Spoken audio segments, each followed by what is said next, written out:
Sorry for the delay due to technological difficulties. We're ready to get started. Welcome to the February 8th, 2024 board meeting.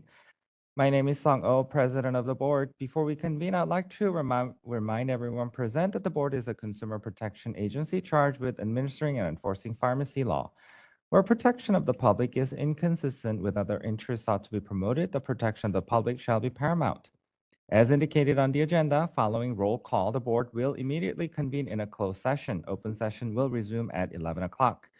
Now I'd like to take a roll call to establish a quorum. Jesse Crawley. Licensee member present. Thank you, Jesse. Renee Barker. Licensee member present. Thank you, Trevor Chandler. Public member present.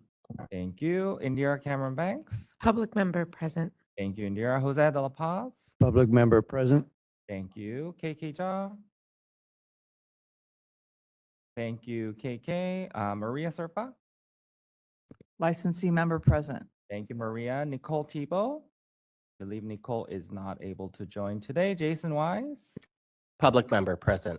Thank you, and I am here. With a quorum being established, members will now convene in closed session until 11 o'clock. We will see you all soon.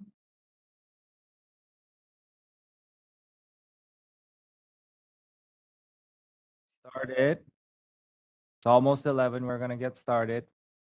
Thank you, everyone.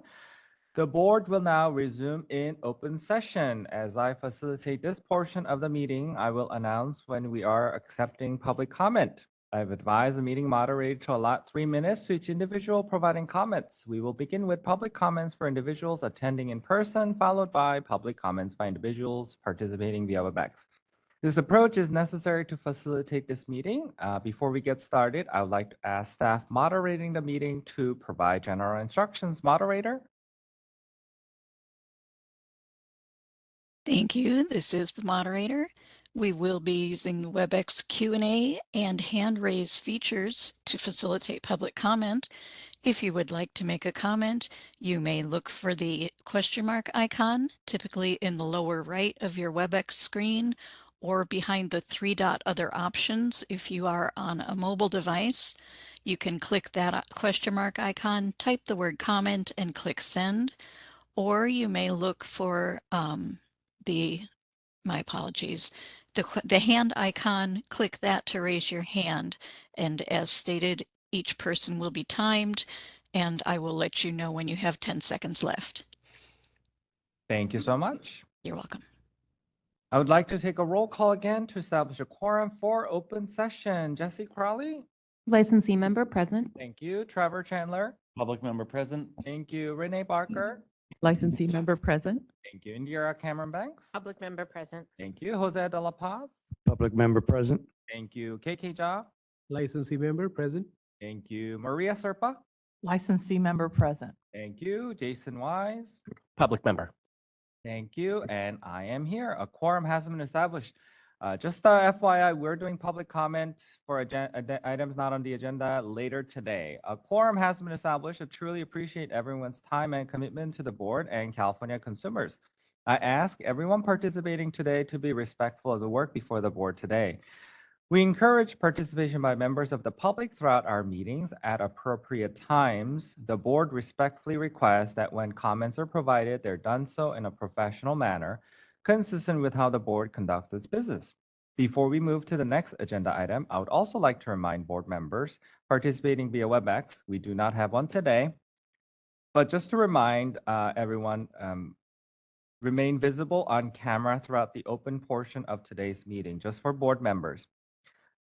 We do not have any members participating via WebEx today, so we're moving on to next agenda item, presentation by the Department of Healthcare Access and Information on Pharmacy Workforce Data. Next agenda item is for agenda item 4. We'd like to welcome Eric Newhauser, Research and Evaluation Section Chief with the Office of Health Workforce Development. Is Eric queued up? Hopefully. Eric, I have just promoted you to panelist, and you should have the ability to unmute yourself. And we are now going to be loading up the presentation so that you can control this, so that I will control the slides. Just let me know when you would like for me to forward them. Thank you, Understood. Eric. Can you guys hear me okay? Yeah, we can hear you. Yes. Thank you for coming Perfect. today. The floor is yours, Eric. Yeah, thank you so much. I appreciate everybody kind of inviting me here to kind of give a little bit of presentation on how we're using the research data center to better kind of our outputs of our data collection and things here at HCI. Real quick, I want to introduce myself. My name is Eric Newhauser. I'm the Research and Evaluation Section Chief here in the Department of Healthcare Access and Information. I have been here since April, so I'm fairly new into the position, but we've made some pretty good advances since April, which I'm happy to explain and talk about today. Next slide, please. So just to give you a quick overview of what exactly the Research Data Center is, we were created in 2021 with Assembly Bill 133. And that's what created the Health Workforce Research Data Center. And the overall purpose of the RDC, we call it RDC, overall purpose is to serve as a central source of health workforce data and also education data. We also, our purpose is to provide better and timelier data to inform analysis and state policy regarding issues of workforce shortage, equity, and distribution. And we do that by collecting data from different data sources, one being the state licensing boards like yourselves. And part of the license renewal survey that you guys take when you renew your licenses, all the data that we collect for that comes directly to us. And you'll see some of the wealth of data that we receive here. Then we've talked to different certification entities like CDPH with CNAs, HHAs, and things like that, in-home support services with DSS. And then finally, some select higher education data. Currently, we're using IPEDS data to kind of enrich and bolster our existing data set. Finally, the Health and Safety Code, if you want to look it up, that's what directs us to collect the supply, geographical distribution, diversity, demand, and then educational capacity. Next slide. Okay, I want to talk real quick about the survey response rates. And what we did was we put this presentation together just for your board.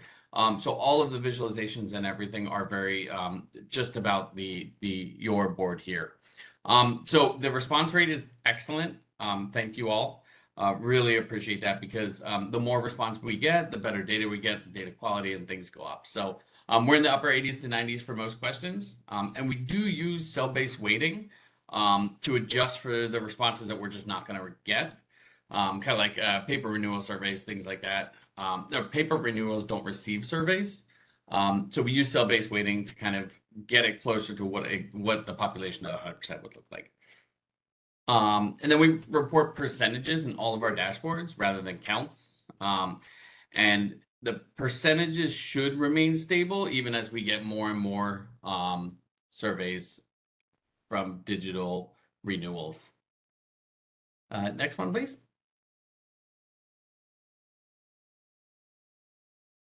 My apologies, this is the moderator. Debbie, do you have the ability to show the PowerPoint? And I believe we are at slide 4. I mean the Adobe. I could also share my screen if that makes it easier. That would be fantastic. Let me make you the presenter. I think I've got it.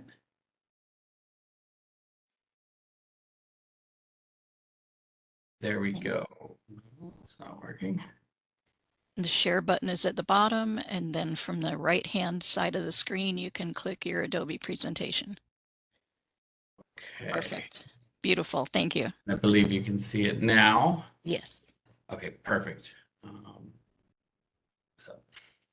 Alrighty, so real quickly, very high level of what cell-based weighting is. We basically statistically adjusted all of our responses, and they're going to account for differences between all of the different groups or the responses. And that way it makes a complete universe of active licenses, even though we don't have a specific response for every single person. The weights are calculated every single month for each question. So each question is weighted upon the population of that specific question. And then we are skipping the declined to state or not asked in the weighting so that it doesn't skew the weights.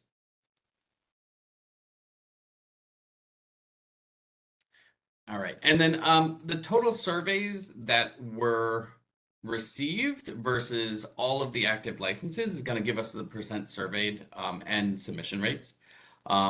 So we've currently been collecting data for almost 2 years, not quite 2 years at this point. But once we reach the 2 years, we should have near 100% of the surveys completed.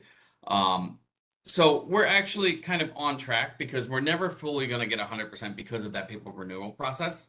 And each board kind of does things a little bit differently. So we're heading in the right direction. We're looking good. And we've currently around 49 or 45 to 49 average. All right, now I want to talk about a couple of challenges and opportunities that we have to kind of move forward to improve kind of the data we collect and how we're looking at the data. So we want to encourage online renewals rather than paper renewals, because if we can get all online renewals, then we will get to that 100%. We understand that that's not necessarily going to happen all the time. And then also kind of to increase response rates, specifically for NPI and practice addresses.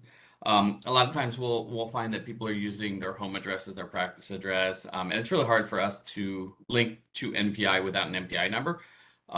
With an NPI number, you know, here in the data group here, we want to kind of watch somebody proceed through their entire career. So we want to, you know, here at HCAT, we want to fund somebody as a nursing assistant and watch them go all the way up through becoming a doctor, surgeon, pharmacist. So having that NPI really helps us out. And then finally, we want to consider collection of data at time of application and not just renewal. We're on like a 2-year delay before we know what the current workforce looks like because we don't receive any of the survey data until they are renewed.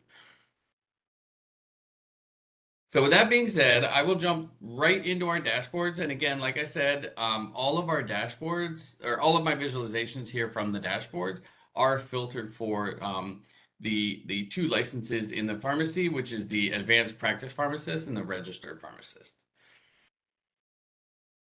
So I'm going to kind of speed through these a little quickly, and I'll leave plenty of time at the end to ask questions.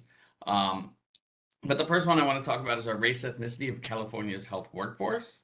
And this dashboard, it includes 47 different professions and regional level breakdowns. And you can filter by workforce category, license name, and region.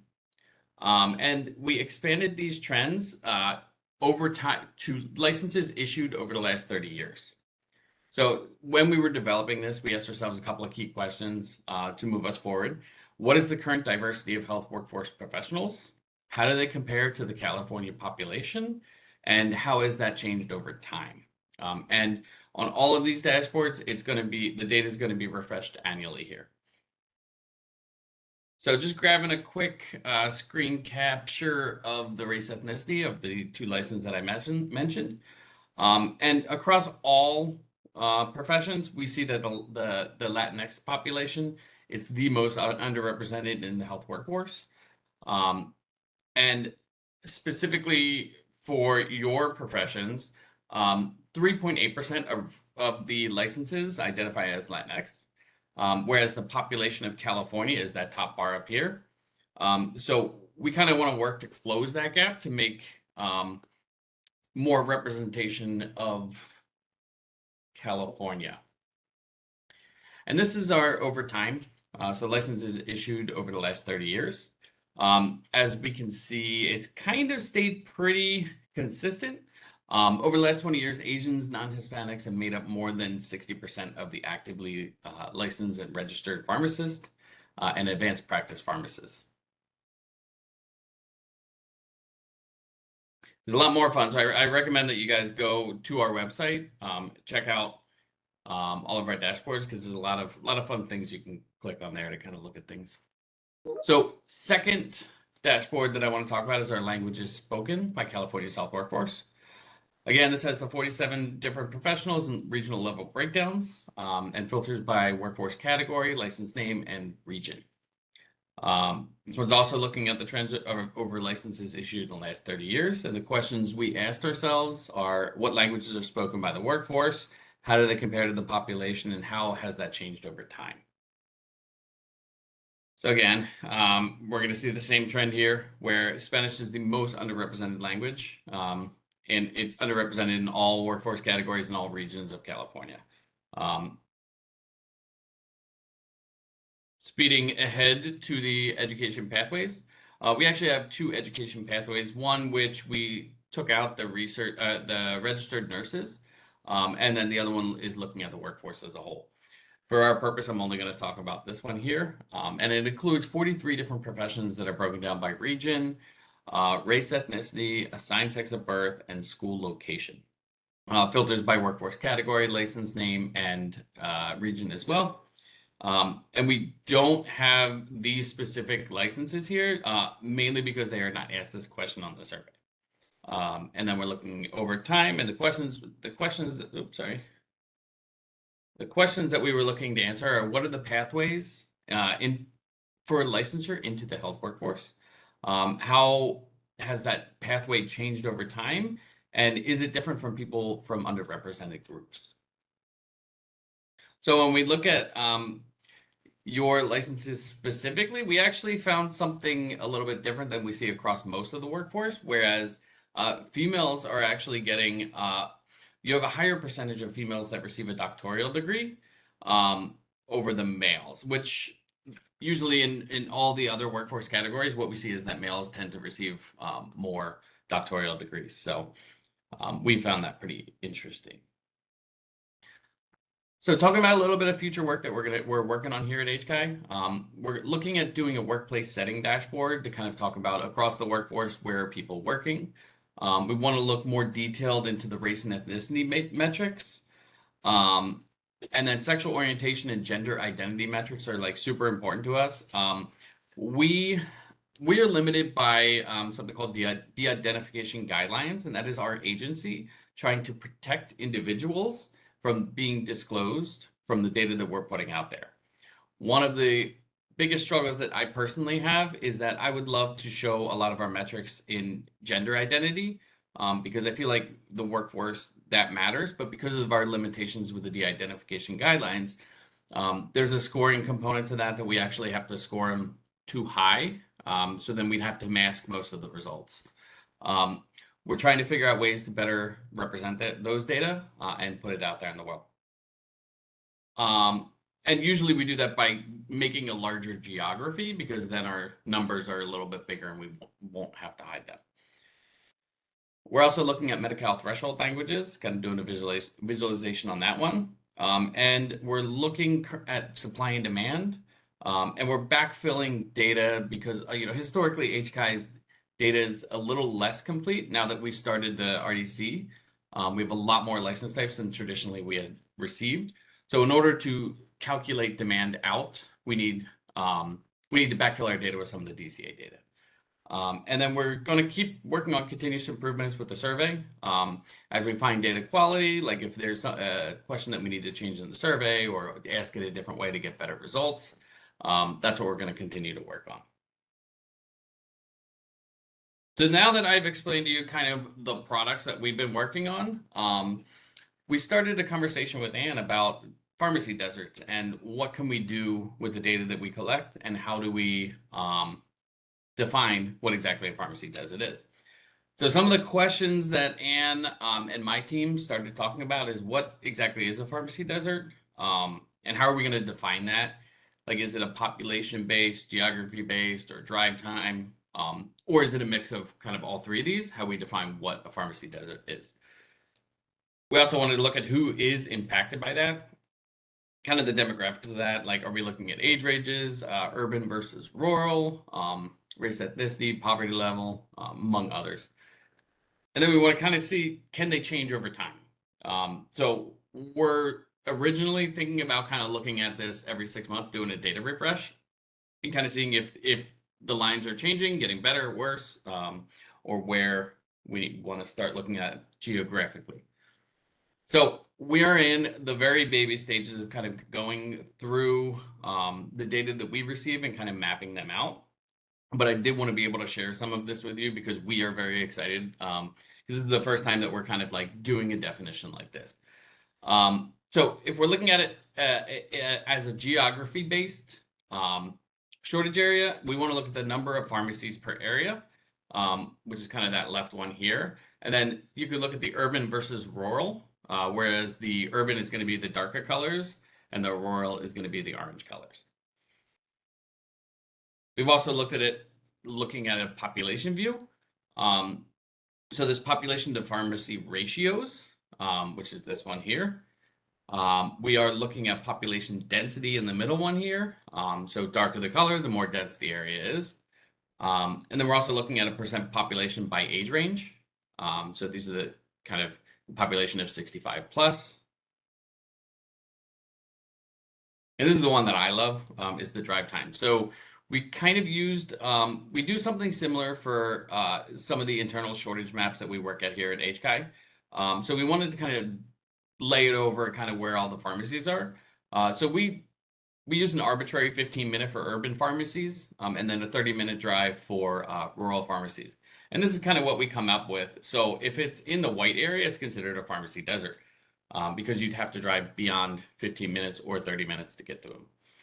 This, for example, we pulled out Sacramento County, kind of a county we're all familiar with. And it'll kind of show you where the pharmacy deserts in the county exist, and where we have rural and urban areas. Then we have fun and we kind of combined all three of them together. And we have this is where we create our deserts. So anything in the desert is the red. That's considered, by our current definition of pharmacy desert, we've decided that this is what it looks like. And they're not reached by drive time. The demographics of the deserts, we can start looking into these kind of things like population counts, age ranges, race ethnicity breakdown, and poverty levels if we want to get more granular with the data. And then also, again, we want to see if it's increasing or decreasing over time. And that was my real quick, high-level, talking too fast presentation. I'd love to kind of open it up for some conversation. And I did put our contact information here if there are any specific, again, pharmacy deserts are new to us. It's kind of a new thing that we weren't able to find a lot of research on. So if you have any questions, suggestions, comments that we don't get to today, I highly recommend you email us, and we will take all questions, comments, concerns, and take it back. Also, we put a link in the presentation here to access our website where you can go and play around with all of our dashboards. Thank you, Eric. The presentation and data are very helpful. At times we receive public comment that suggests shortages in pharmacy workforce too, so I'm happy that there will be future work related to that as well. Members, any questions for Eric? Please feel free to speak. Go ahead, Jose. Yes. Yeah, I just had a quick question on the survey versus percentages. Do you have the exact count? Just be interesting, out of the 17,000 or so people that were surveyed, what was the actual count of individuals that responded versus a percentage? So we actually do it by question. So just because, I mean, we could look at each question and tell you exactly what the response rate of those questions are. Collectively, I don't think I have that in front of me now. I have the percent that we totally surveyed, but I could find that for you and get back to you on that one. Yeah, just out of curiosity, was it 1,000 or just 50 people that responded to it, right? Great I comment. don't know if one of my staff is here, but she would be able to give you that number immediately. And then the next one was on the drive time. I know that I live in Los Angeles, and drive time could be just, a couple miles, and I'm past that 15-minute mark, especially with unsynchronized lights. So just out of curiosity, 15 minutes, did that include actual traffic patterns or just 15 in general because of distance? That's part of the fun of the drive time. So ArcGIS Roads is a really powerful tool, and they can take seasonality and also kind of time of day into account on those. I would have to look at our methodology and see what exactly we did. But the tool has the ability to account for that stuff. So if you put 5 o'clock, like your drive time at 5 o'clock is going to be very different at 1 o'clock. So that is something that we will be sure to define in our methodology as we release these things. Okay, thank you. Thank you, Jesse. I have a couple questions regarding the race and ethnicity portion. For the questions there, so I know there's one option that says multiracial, non-Hispanic.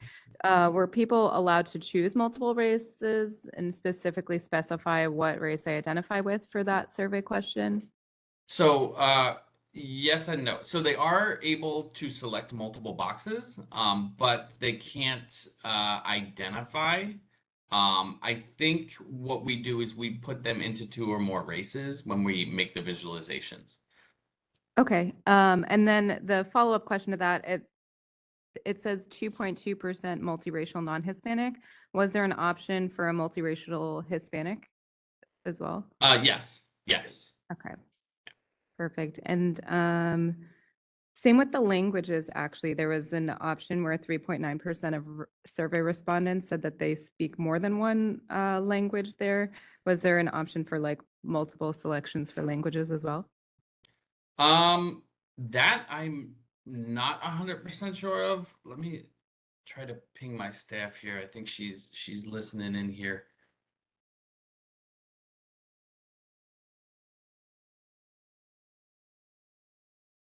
And while we are at the language question, I think board required language is about 22. So what sort of coverage do we have among the licensees on the language is spoken versus what we are offering? I think it's 22. What kind of Yeah. coverage we have? I'd have to pull the data to see exactly what the coverage is on that. But let me pause real quick. And I'm pretty sure it's census is why we have the language groups that we do. I did get an answer from her. So multiple languages would end up in more than one census group. Great, thank you. Yeah, I think this data is great. I'm very excited to see what it looks like moving forward. I think it's probably unsurprising to all of us that Spanish is underrepresented, and a lot of the racial minorities are also represented in the pharmacists as well. So I'm curious to see what this will look like in the future, and hopefully there can be some movement moving forward, whether it's grants or some ways to get people on pathways to choose the profession of pharmacy in these underrepresented groups. Thank you for all your work. Thank you, Jesse. Maria? Thank you for the wonderful presentation. I'm always fascinated when we're looking at healthcare deserts. So in looking at the pharmacy desert, in California, it's a difficult issue because we don't have uniform population throughout all of California. And I'm wondering if in the future, there could be some sort of norming based on population. So maybe something would not necessarily be a desert, but it would be not applicable. So the example would be, in the southeast portion of California. I wouldn't expect there to be a pharmacy, or a pharmacy maybe an hour away for someone that only has a population of 10 within a 100-mile location.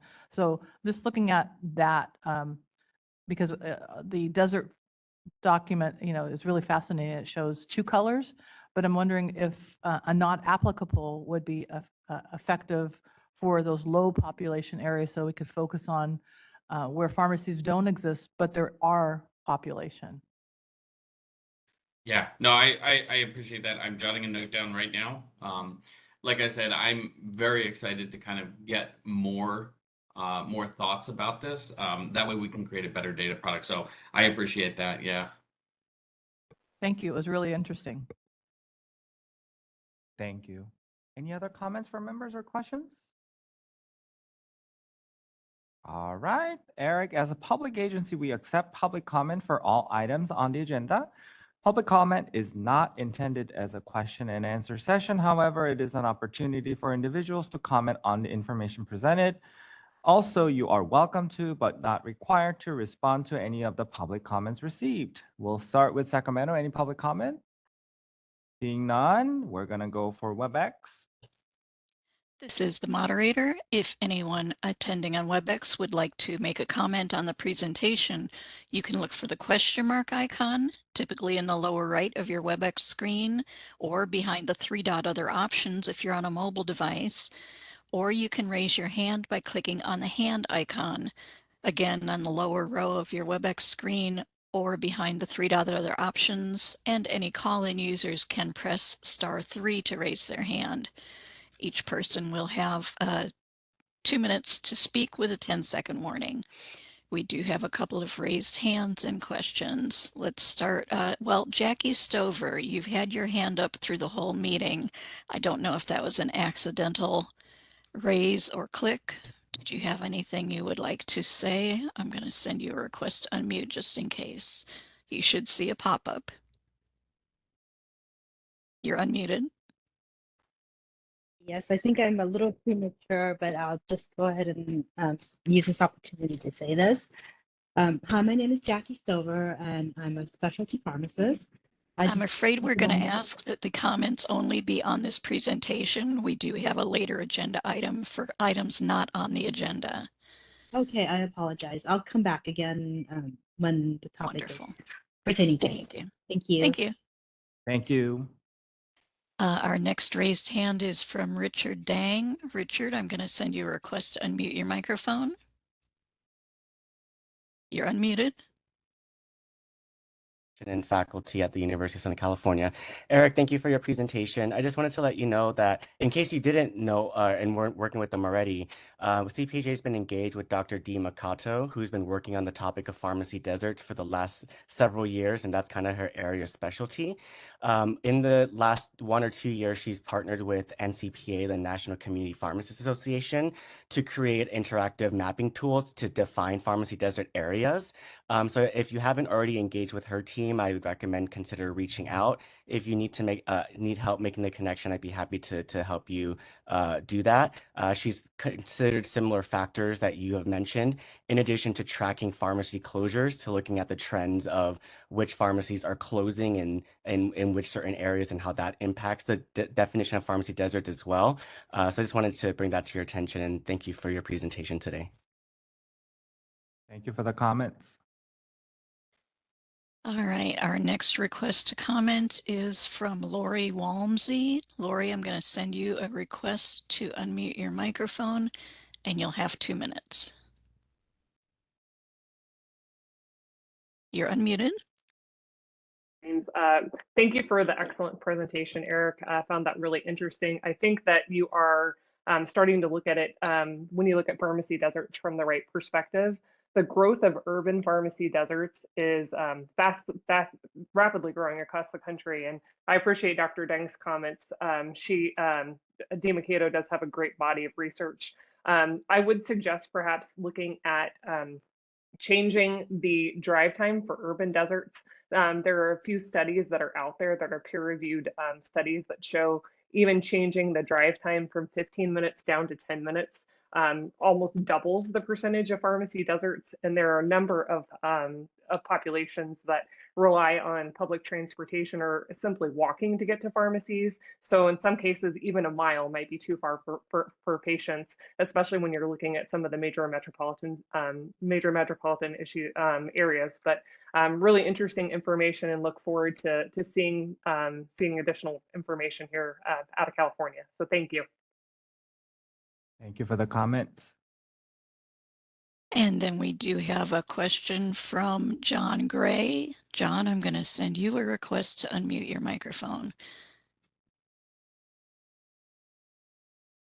Hi, good morning. This is John Gray. I'm a registered pharmacist with Kaiser Permanente. Thanks for the opportunity to comment, and thank you for the really very interesting presentation. I would just I'd like to encourage the board and HCI to think about, for future surveys and future iterations of your dashboard, to think about, are there data points that could be studied to assess the extent to which some of the disparities we're seeing in pharmacy deserts and licensure of select groups might be at least in part due to difficulties in obtaining and or maintaining either a personal or a facility license? And are there policy levers that could be pulled to make it easier for people to obtain and or keep either personal or facility licenses for particularly in the pharmacy space? Thanks very much for the opportunity to provide comment. Thank you for the comments.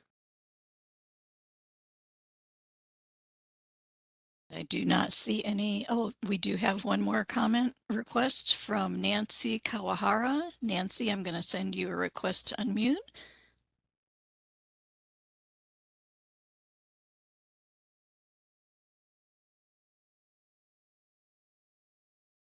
And Nancy, did you get a pop-up on your screen?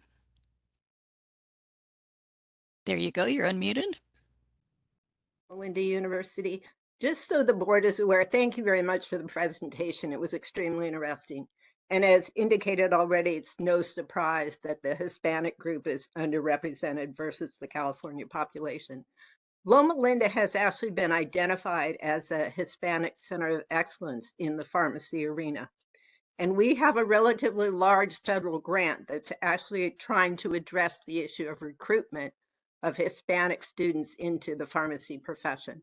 So I just wanted to make sure the board was aware of that. Thank you for the comment.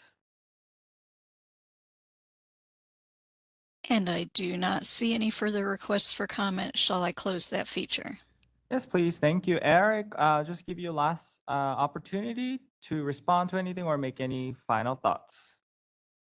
I just appreciate the opportunity to kind of let me come here and kind of present some of the information that we've been working on.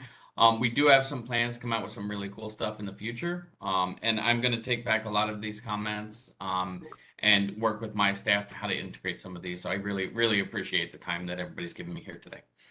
Thank you. Thank you for all the work. All right, we're ready to move on to next agenda item.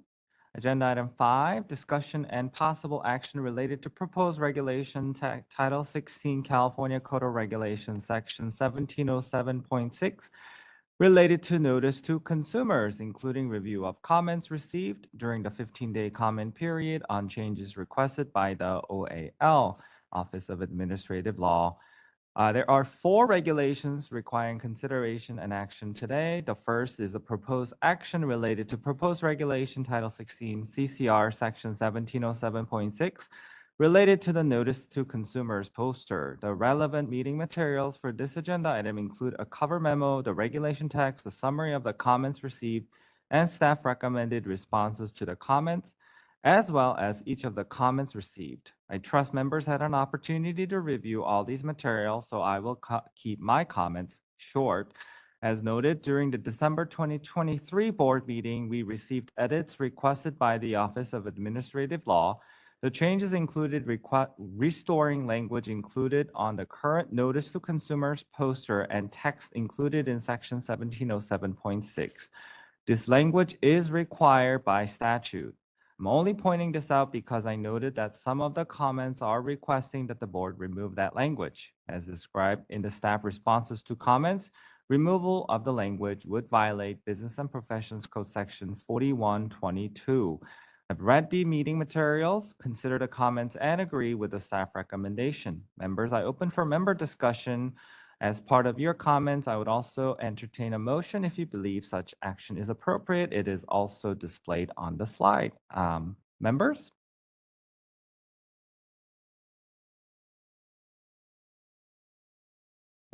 So moved. Thank you, Trevor. Trevor makes motion as played on the Second. slide. Thank you, Jose. Any member comments? Trevor, would you be so kind in making reading that motion that's displayed? Thank you. For sure. I move to accept the board staff recommended comment responses and adopt the regulation text as noticed on December 13th, 2023. Additionally, delegate to the executive officer the authority to make technical or non-substantive changes as may be required by the control agencies to complete the rulemaking file. Thank you so much, Trevor. All right.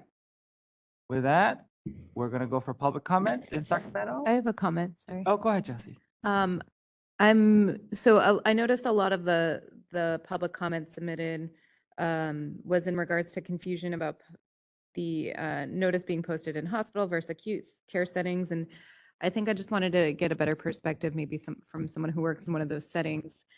Is it the sort of thing, it seems kind of vague on like where it should be posted. Is it supposed to be in every patient room? That maybe Maria can help with that. I don't know.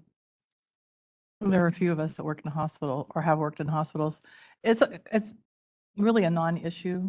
Historically, people post it someplace that is visible by their front door of the pharmacy or something of the like.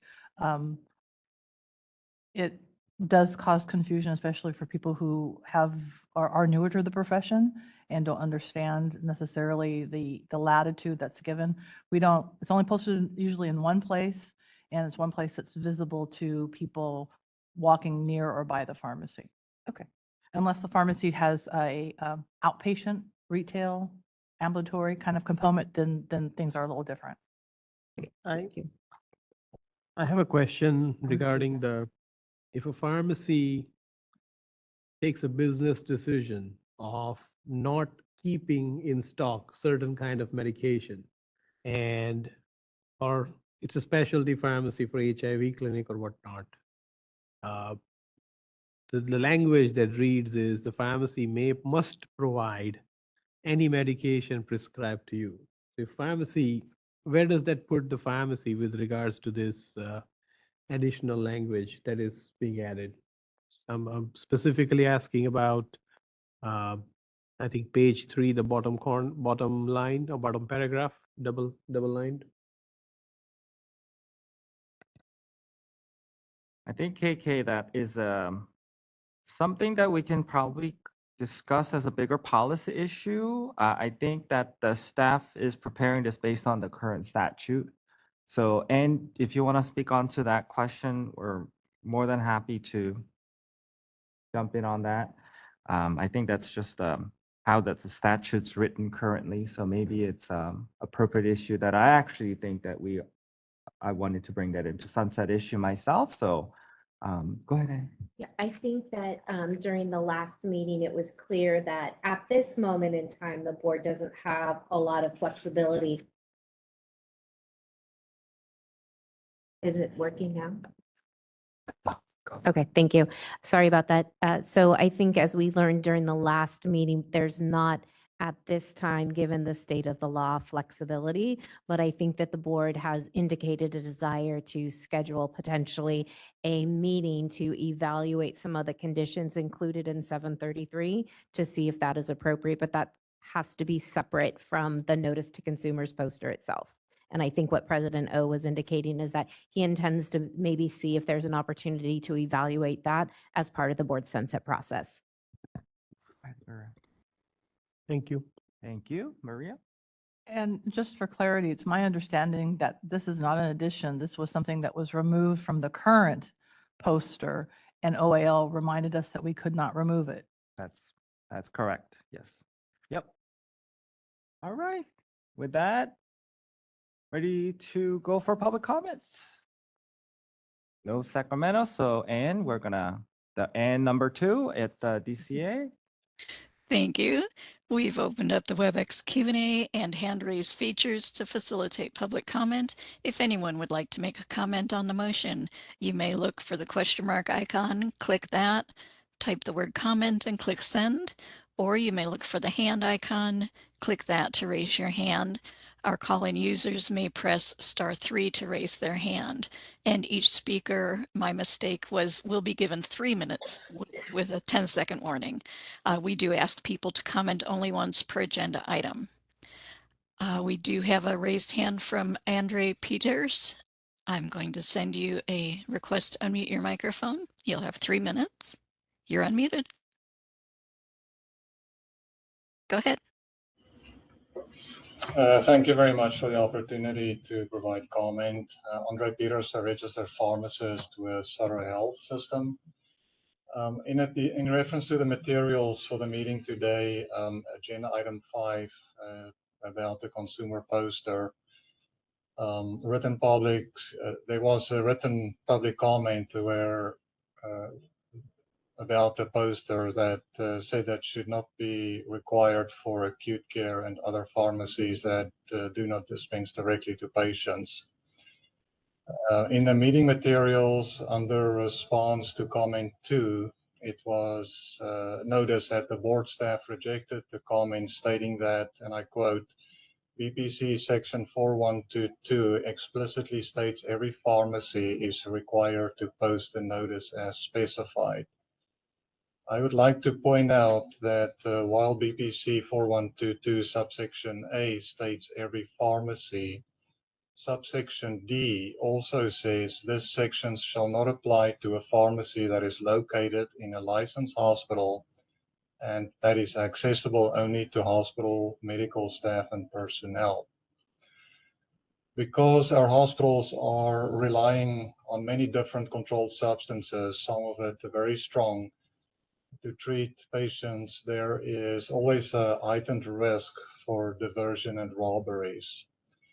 And out of concern for the safety and security of our medication supplies, also our staff and the public, many acute care hospitals have taken measures to remove all signage to pharmacies in hospitals to prevent diversion and robberies. We would like to respectfully ask the board to reevaluate the merits and concerns written under comment number 2 and also the response to comment number 2 as it relates to the carve out for acute care hospital pharmacies. Thank you very much for the opportunity to comment. I appreciate it. Thank you for the comments.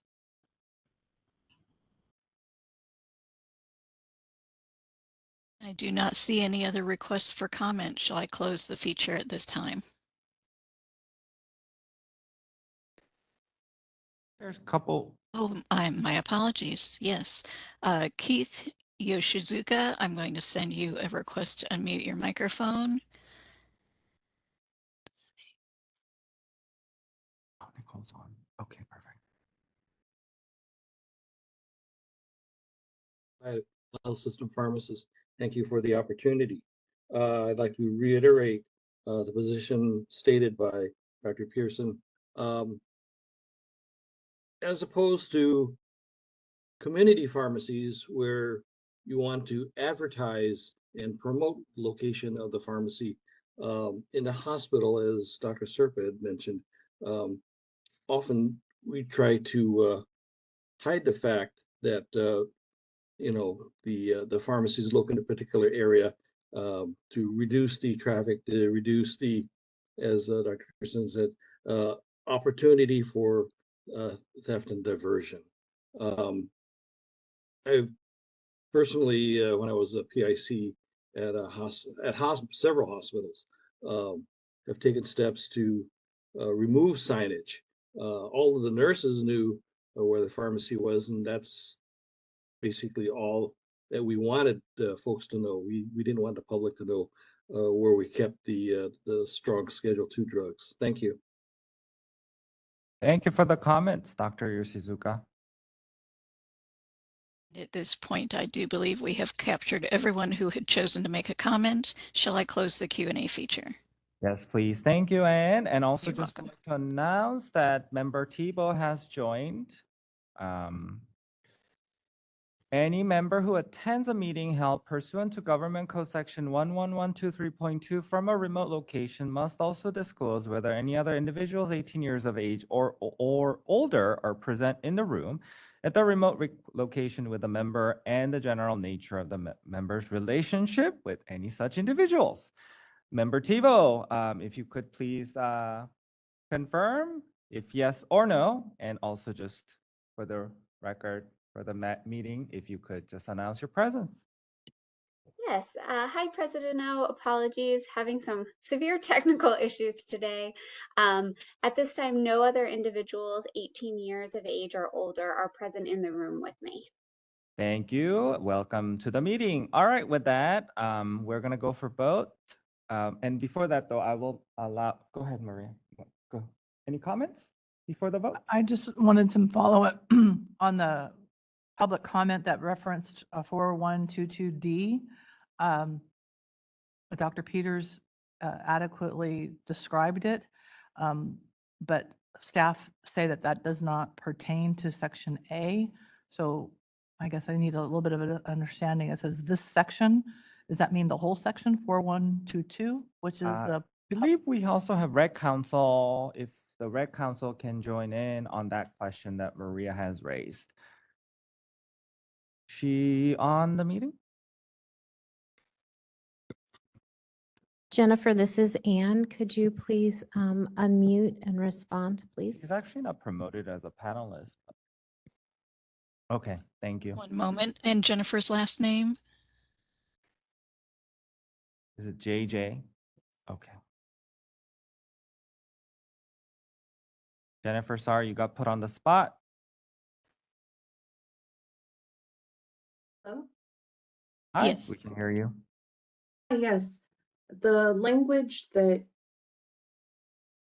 speaks to the requirement that a place open to a consumer have the posting makes it so that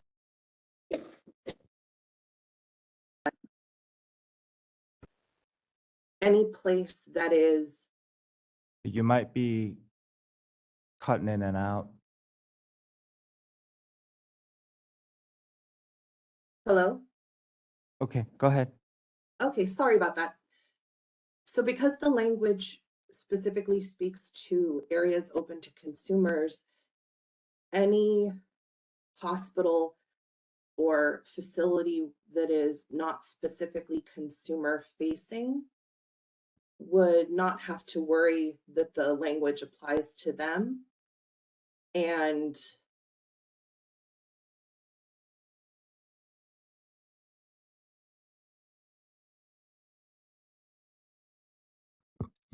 Jennifer, this is Anne. I apologize, we cannot hear you right now.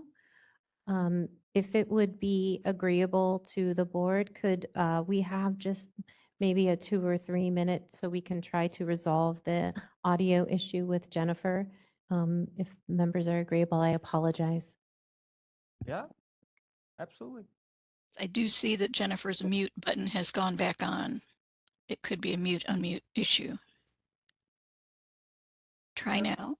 Yeah, we can hear you now. my apologies. As I was saying, because the language speaks to pharmacies that are consumer facing, a pharmacy that the commenter is speaking to that isn't directly consumer facing wouldn't have issues with the poster, with the notice posting.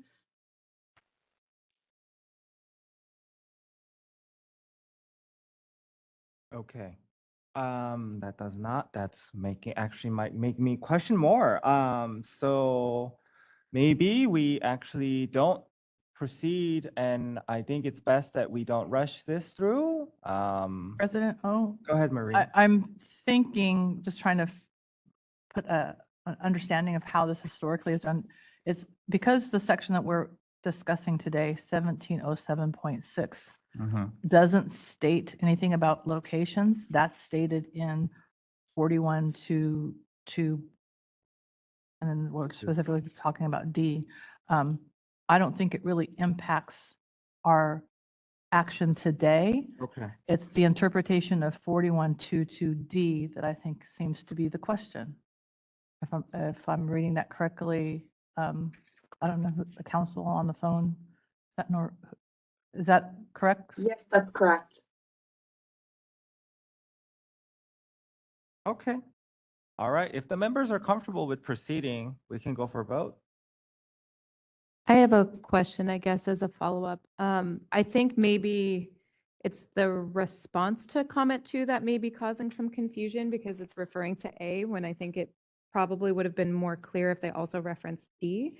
So is there a way that maybe we can adjust the comment so that if anyone looks back at it later, it's more clear for licensed facilities? Yeah, so from a Yeah, from a process standpoint, the final statement of reasons will detail out more specifically the responses, and we will work with council to ensure that we are more complete where necessary. Great, thank you. Okay. All right. Good to proceed, members? President O, Go ahead. I am sorry, I am not tracking. Could I get clarification on the question of hospital pharmacies and the requirement of posting? Sounds good. Ben. So, sorry, I'm going to jump in just because council is having some, and I'm apologizing if I'm way off base here. The comments that are being considered by, or that have been submitted, refer to the statute, not the regulation language. So before you is updating the notice to consumers poster and the text of in that regulation section. The comments are more, as I understand it, related to the statute. And so we might be blending the two, and I think the recommendation is to maybe separate those out. I'm clear now. Thank you, Ann. And thank you for all your work. Thank you, staff, for all your work. I know it's been many bites of the apple for this. Okay, we're good to proceed. Okay, Jesse, how do you vote? Yes. Thank you. Trevor, how do you vote? Yes. Thank you. Renee, how do you vote? Yes. Thank you. Indira, how do you vote? Yes. Thank you. Jose, how do you vote? Yes. Thank you. KK, how do you vote? Yes. Thank you. Maria, how do you vote? Yes. Thank you. Nicole, how do you vote? Going to abstain. Okay, thank you, Nicole. Also, please, since it's just you remote, please just feel free to speak up. Okay, thank you. Jason, how do you vote? Yes. Thank you, and I vote yes. The motion passes. Next agenda item is 6, discussion and possible action related to proposed regulation Title 16, CCR 1709.1, related to designation of pharmacists in charge, including review of comments received during the 45-day comment period. The next regulation for our consideration is proposed changes to Section 1709.1 and the comments received during the 45-day comment period. As with the last item, the related meeting materials include a cover memo, the proposed text, a summary of the comments received, staff responses to the comments, and the comments. Again, I trust members had an opportunity to review the materials. I would like to thank staff and council for their work in preparing the materials and flagging items requiring policy consideration. I agree with the staff recommendations were offered, including several instances where staff do not recommend any changes to the text based on comments received. As I open up for discussion, in addition to general comments about the information, I would appreciate members' thoughts on the public comments suggesting that the board should require the pharmacy owner, officer, and partner of the pharmacy and other licensed entities to also complete the training. While I do agree in concept that such individuals should be aware of the role of the PIC, I'm a bit concerned about expanding the proposal, especially to some of the entities suggested in the CSHB comment, such as wholesalers, 3PLs, etc., that do not have a PIC. Members, please share your thoughts. Go ahead, Trevor. Yeah, President Sung, I agree with you. I believe the intent is right in wanting to make sure that owners, managers, et cetera, have an awareness of what a PIC does. I don't think this is specifically is the place to do that, but I personally would be open to figuring out ways and avenues that we could have something like that. We're making sure, especially reading the comments and reading the analysis from staff, the fact that we have seen in disciplinary items and cases, PICs that are there in name only, in manipulative ways by owners and managers. We need to establish accountability, not just at the PIC level, but at the owner manager level as well. So I would support an effort like that. I think for this particular case, in this particular specific instance, we should just keep this to the PICs. Thank you, Trevor. Any other comments? I need a little clarity on the PIC's required training. Is it prerequisite to apply, or is it something they can apply after reasonable, or they can do the training after reasonable time after application? Because if it's a prerequisite, it definitely shrinks the available pool for the PIC candidates. Great question, KK. I think I have an answer, but Ann, do you want to speak? I do believe that this is prerequisite. So you have to have this to be able to be appointed the PIC. Go ahead. Ann. Should it be helpful, though, it is intended to be an online, easily accessible, similar to our pharmacy law change, where it's, I think that the board has said it would be less than an hour and would be easy to achieve completion of it. Because the intent is I for think so. someone to be assigned, you should know what you're signing up for. That was the whole intent of why.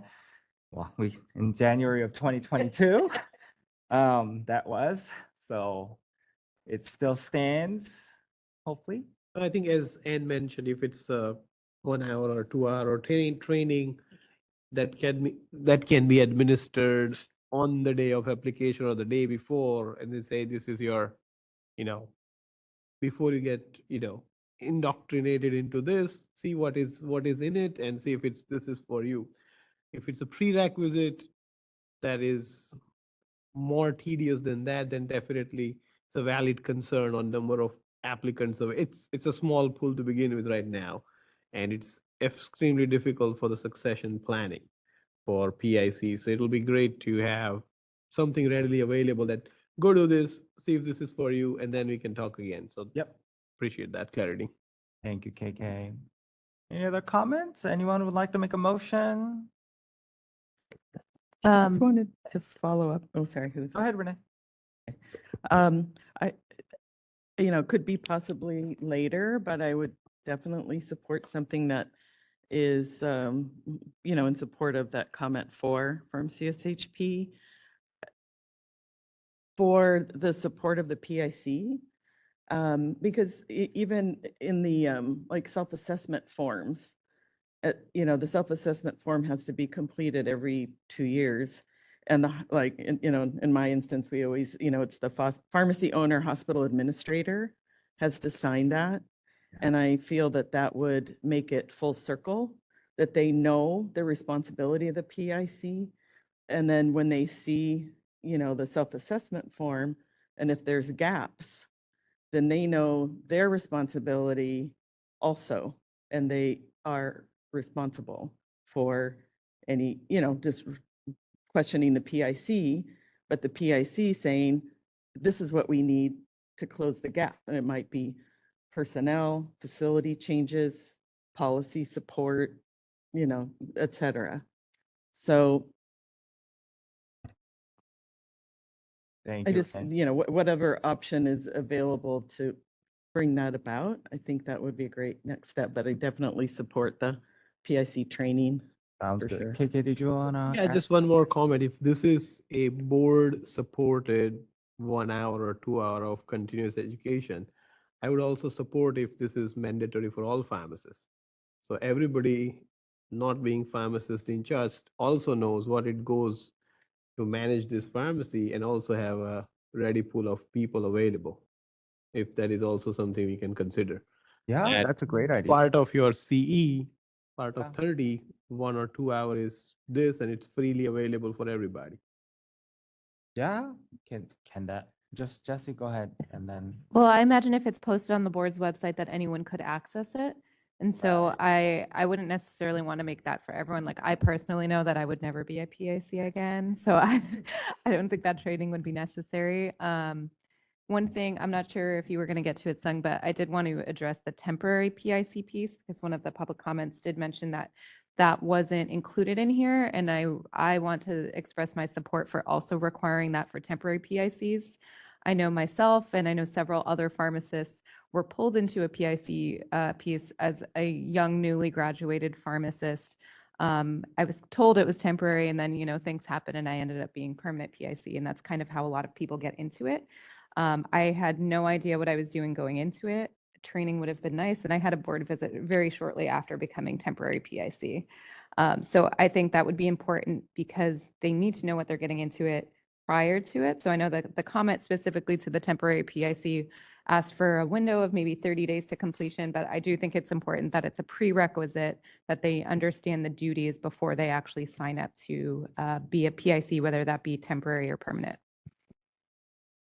All right, that's a question for us to contemplate on that temporary PIC piece. I'm okay either way. I do get a little worried that that would hinder businesses' ability to really function. But it's a great comment. So any thoughts on that, members? I would also training- support that. Oh, go ahead. I would also support that just in the sense that it's really directed at the PIC, whether they're permanent or temporary. Because they Okay. still have that full weight of responsibility. There's no Right. less responsibility on them if they're considered temporary. Even though it's temporary, yes, Uh-huh. that's a good. Yeah, point. yeah. KK?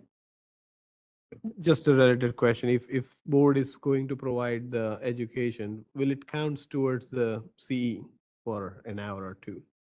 Because that Ah. may, if we someday decide that every pharmacist should do that as a part of renewal, having these 1 or 2 hours coming for free is definitely helps, because most pharmacists do pay for those CEs.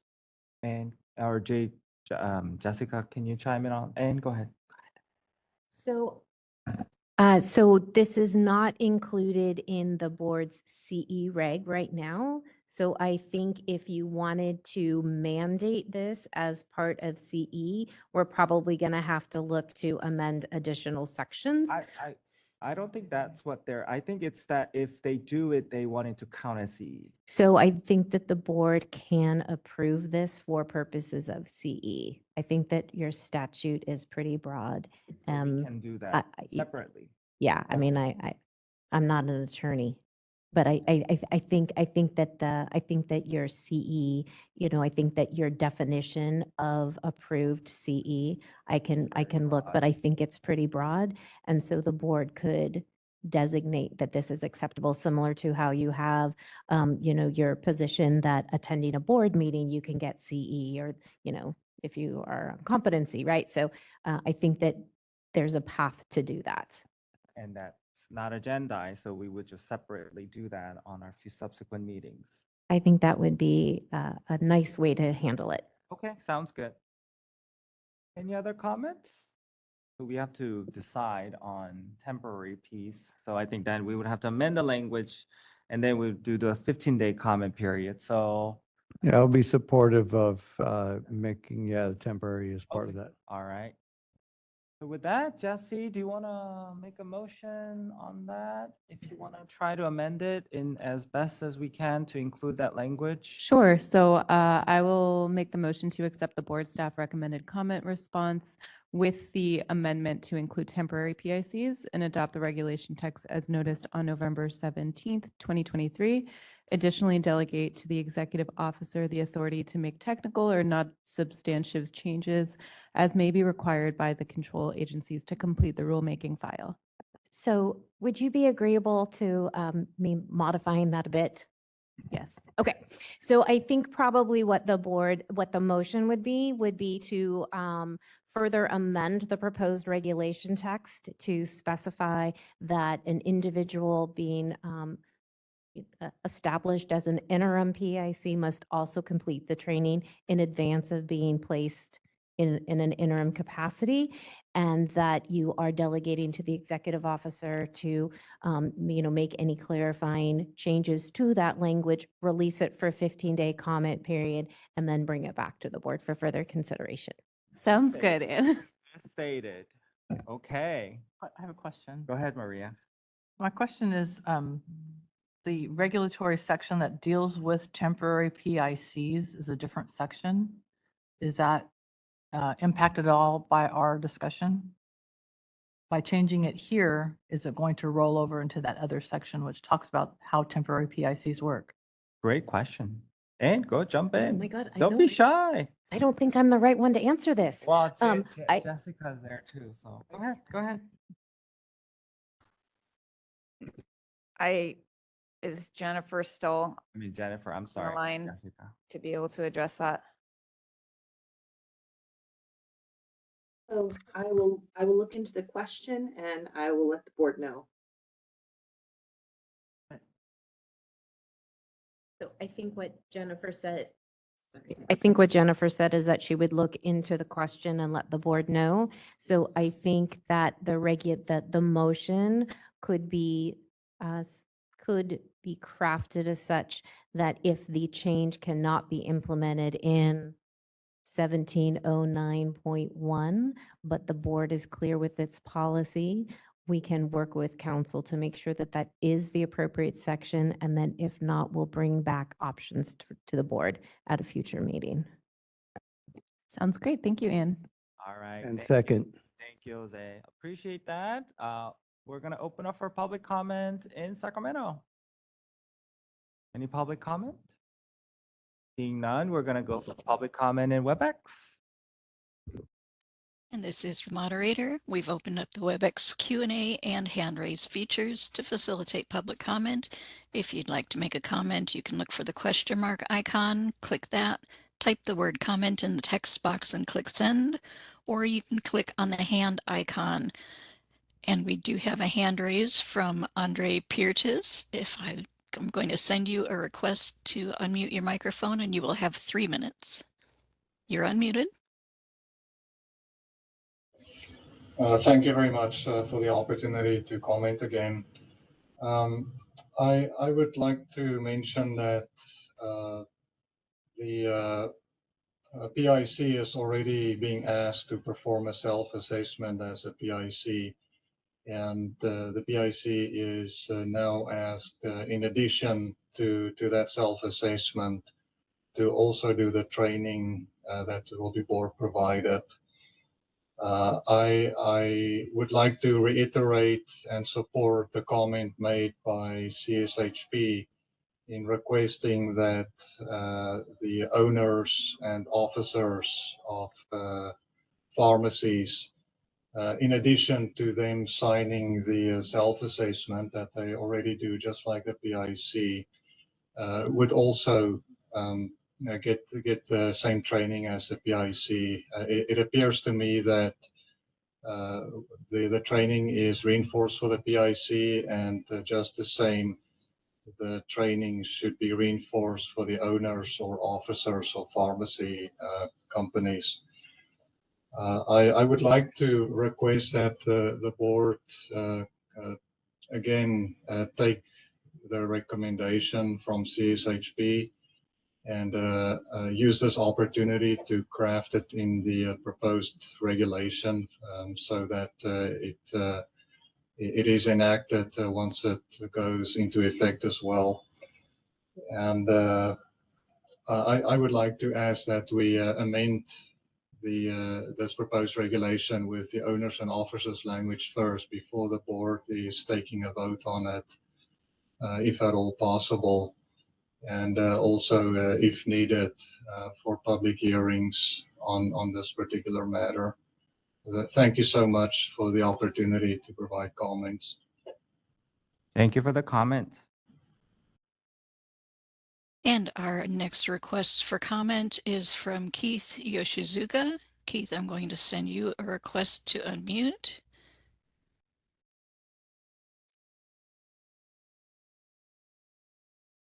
Keith Yoshizuka, California Society of Health System Pharmacists. You all have received in the meeting materials comments from Sandra Bartis regarding the consultant pharmacist for pharmacy clinic.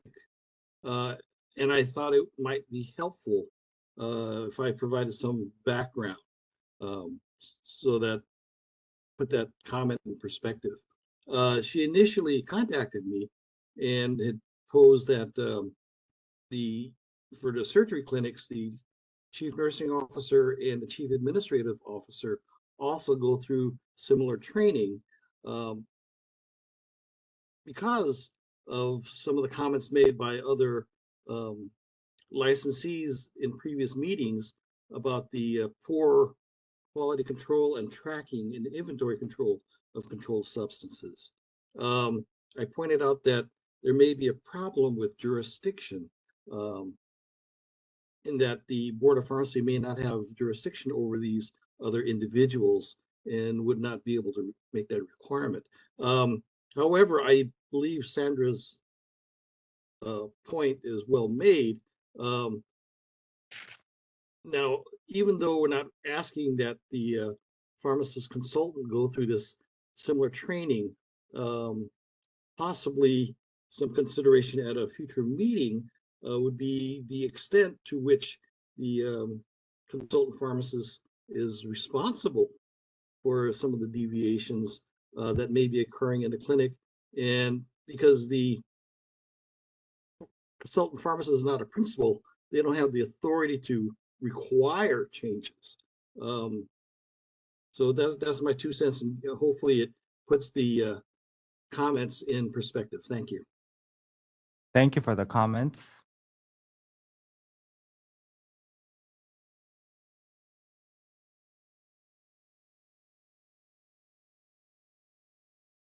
And I do not see any further questions or raised hands. Shall I close the public comment feature? Yes, please. Thank you. You're welcome. Okay, members, any other comments before we vote? Okay, Jesse, how do you vote? Yes. Thank you, Jesse. Trevor, how do you vote? Yes. Thank you. Renee, how do you vote? Yes. Thank you. Indira, how do you vote? Yes. Thank you. Jose, how do you vote? Yes. Thank you. KK, how do you vote? Yes. Thank you. Maria, how do you vote? Yes. Thank you. Nicole, how do you vote? Yes. Thank you. Jason, how do you vote? Yes. Thank you. And I vote yes. The motion passes. It's 12:15. So we're gonna recess for lunch and we'll be back at 1 o'clock.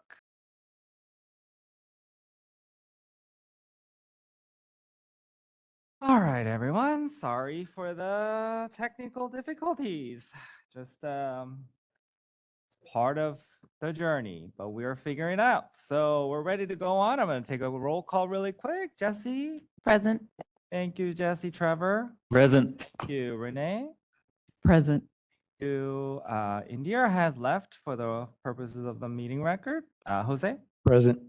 Thank you, KK. Present. Thank you, Maria. Present. Thank you, Nicole. Present. Thank you, Nicole. Sorry for the delay. I don't think you were, yeah. Jason? I'm here. Thank you, and I'm here. Next, moving on to agenda item 7, discussion and possible action related to proposed regulation Title 16 CCR 1746.3 related to opioid antagonist protocol, including review of comments received during the 45-day comment period. Members, moving to the next regulation for our consideration, possible action related to section 1746.3 related to the board's opioid antagonist protocol. The meeting materials include a cover memo, the proposed text as noticed, a summary of the comments received, staff recommendations based on those comments, proposed modified text incorporating changes based on the comments received, and the comments. Specifically, staff are recommending that the introductory language be amended to add for overdose reversal, which is both consistent with the board's policy as well as the legislative intent. I thank the commenters who highlighted this opportunity to improve the language with this change. Members, I have considered the materials and agree with the staff recommendations. As I open for discussion, I would like to also advise members that staff consulted with the expert used to assist with updating the proposal, Dr. James Gaspar. Dr. Gaspar agrees with the recommendations and changes offered by staff. Members, I welcome your comments and would entertain a motion if you believe such action is appropriate. I also note possible motion in the meeting materials are displayed on the slide. Members? Hi, Sung. This is Jesse. I did have a comment just reading through the proposed text and agreeing with one of the commenters in regards to the language surrounding medication guide. I don't see any of the opioid reversal products on the FDA's website of listed medications that require medication guide.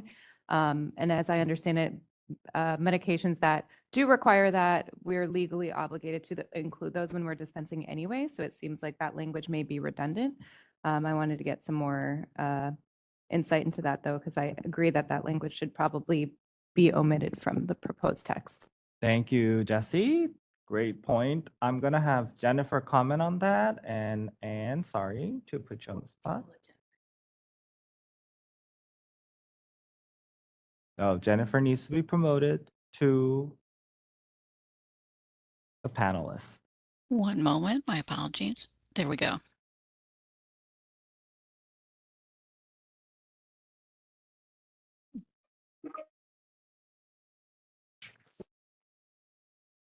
Hello?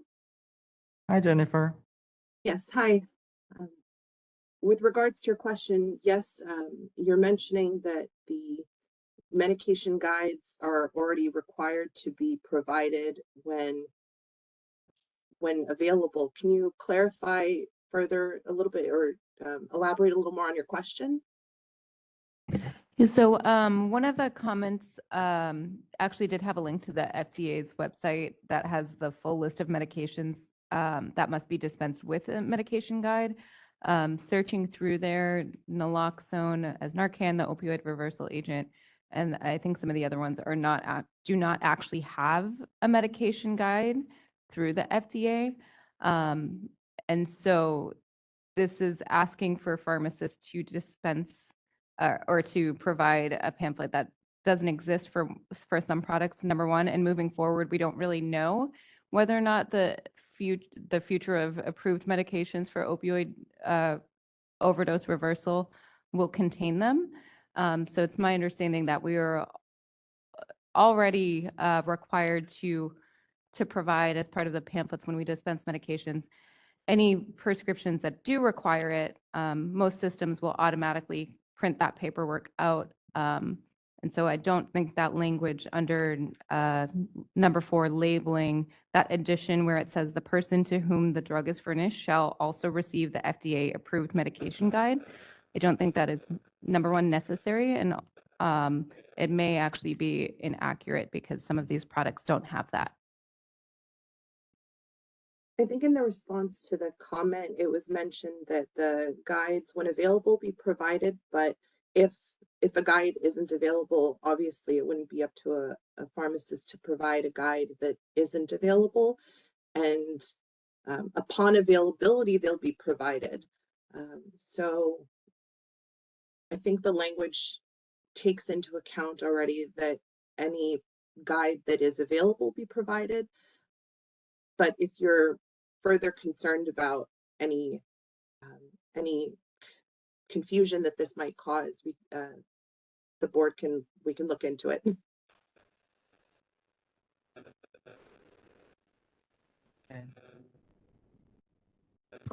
So I think that the intent of requiring something to be provided is because we're removing the requirement to provide the fact sheet. And so I think the intent was to remove the fact sheet, but ensure that the patient is leaving with something on how to use the medication appropriately. If I'm understanding your concern, Jesse, if you feel like the language is not clear in that, we could, potentially add in a where available or something. The challenge with that is how someone is going to define where available. Well, I didn't have it in my pharmacy. Does that mean that then they don't need to provide it? If that makes sense. So if we want to further clarify that, I just think we need to be cautious in the language that we use, because sometimes what we find is that the clause, the clarifying clause might actually create additional questions. I don't know if that's helpful. Your thoughts, Jesse? I think there may be some confusion on what medication guides are. My understanding is it's specific a lot of the times for black box medication, things that are high risk. The medications for opioid use opioid overdose reversal aren't necessarily within that realm. So that's why a lot of those don't have medication guides currently. If the intention is to make sure that patients leave with the appropriate information about a medication, I would say it may be more appropriate to leave the fact sheet language rather than medication guide to try to steer away from any confusion, because I think it is a little confusing just from a pharmacist perspective as written. Okay. Comment? Go ahead, Maria. I think the semantics are what's the challenge, because medication guide has a specific meaning, but also as written here, the fact sheet has a specific meaning, and that's no longer going to be available, is what I understand. But there are medication patient education materials that are given with every prescription. Yeah. And so that's a third category. So I would not like to resurrect the fact sheet that the board has to like maintain and provide, but some sort of educational materials. I think you're correct that perhaps medication guide was meant to be that, and it's just the wrong term. Good comment, Maria. That's any suggestion? Can we just amend it to say, instead of can we just do education materials or some sort? Instead of FDA approved medication guide? I guess the question was also it says consistent with the law and regulation. So law and regulation already talks about what patient education materials are required So or maybe- anything additional required. If not, then maybe the whole sentence should be removed. Maybe just remove the sentence. The person to whom the drug is furnished shall also receive the FDA approved medication guide could just be removed. Because they're already receiving information. So Exactly. Yeah, I think that's what I was getting at. We're required to provide education as is. And right now, FDA approved medication guide, I think, at least from a pharmacist perspective, refers specifically to Yeah. those medication guides in that database. And these are not medications within that. So I think that's where it creates some confusion. Okay. Any other comments? Okay, anyone would like to make a motion to amend it of reflecting that and notice for 15-day comment period? I'll make that motion. Thank you, Jesse. May I just confirm that the motion is to also accept the staff recommendation to clarify the opioid reversal in the stem of the, I don't know that stem is the right word, but in the beginning of the regulation. So the motion encompasses the staff recommendation as well as removal of the sentence in 4. Yes. That's Okay, good. thank you. Ann. And Sung, I would second that Thank you, motion. Jason. Thank you. With that, any public comment in Sacramento? And WebEx. Ann? Thank you. If anyone would like to make a comment on the motion, you may look for the question mark icon, click that, type the word comment and click send, or you may click on the hand icon and that will raise your hand. If you are a call-in user, you may press *3 to raise your hand. We do have a request for comment from Richard Dang. And as a reminder, everyone will have 3 minutes to comment. Richard, I'm going to send you a request to unmute your microphone. You're unmuted. Hi, Yes. Richard Dang with the California Pharmacists Association. I would agree with the discussion on the removal of the medication guide sentence.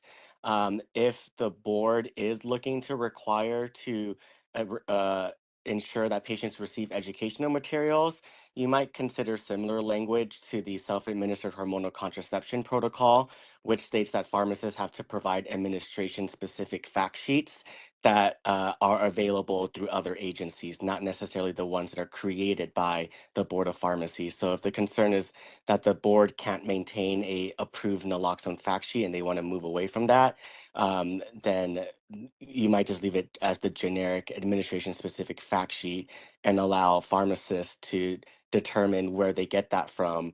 Or alternatively, the board could just provide a few recommendations, namely the CDC has some educational handouts that may meet that objective. Thank you for the comments. And I do not see any other requests for comment. Shall I close that feature? Yes, please. Thank you. You're welcome. We're going to go for vote. Any other comments before vote?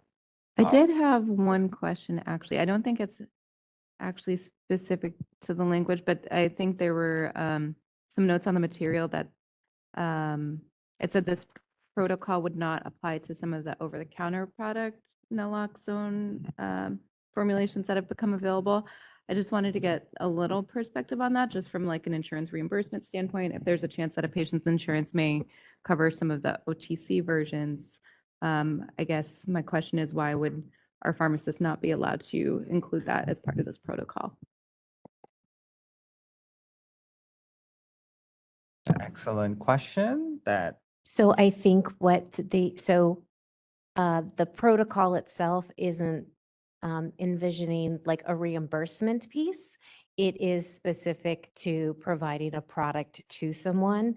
So I think that there are times when a pharmacy may provide something pursuant to a prescription that's not necessarily a prescription-only item, right? And so I think that we probably need to draw a little bit of a distinction about what this is. This is for pharmacists to furnish a prescription item.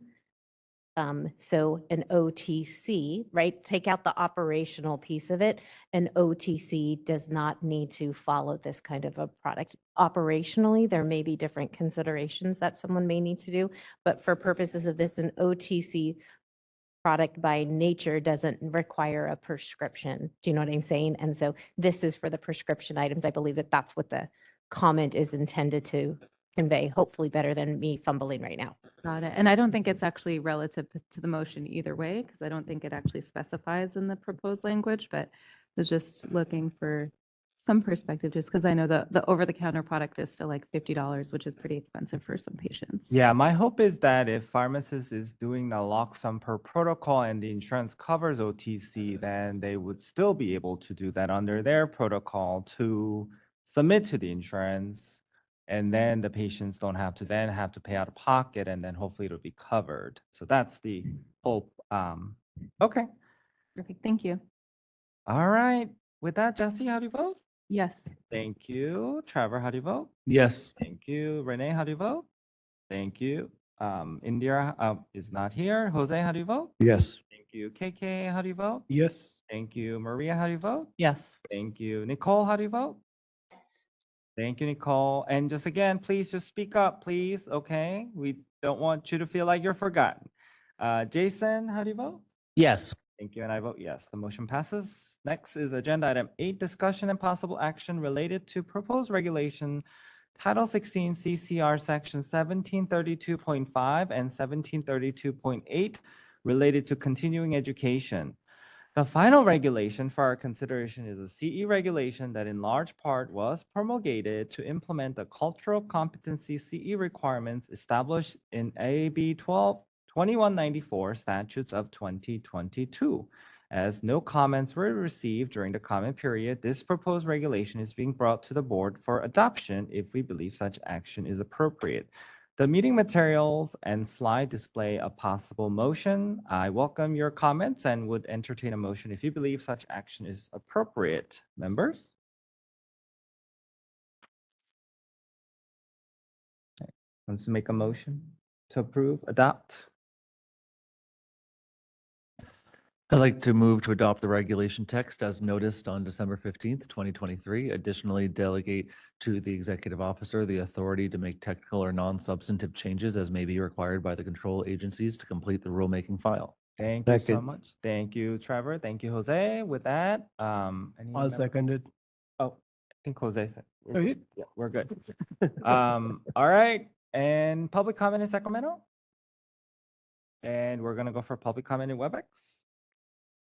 This is the moderator. If anyone would like to make a comment on the motion, you may look for the question mark icon, click that, type the word comment and click send, or you may raise your hand by clicking on the hand icon.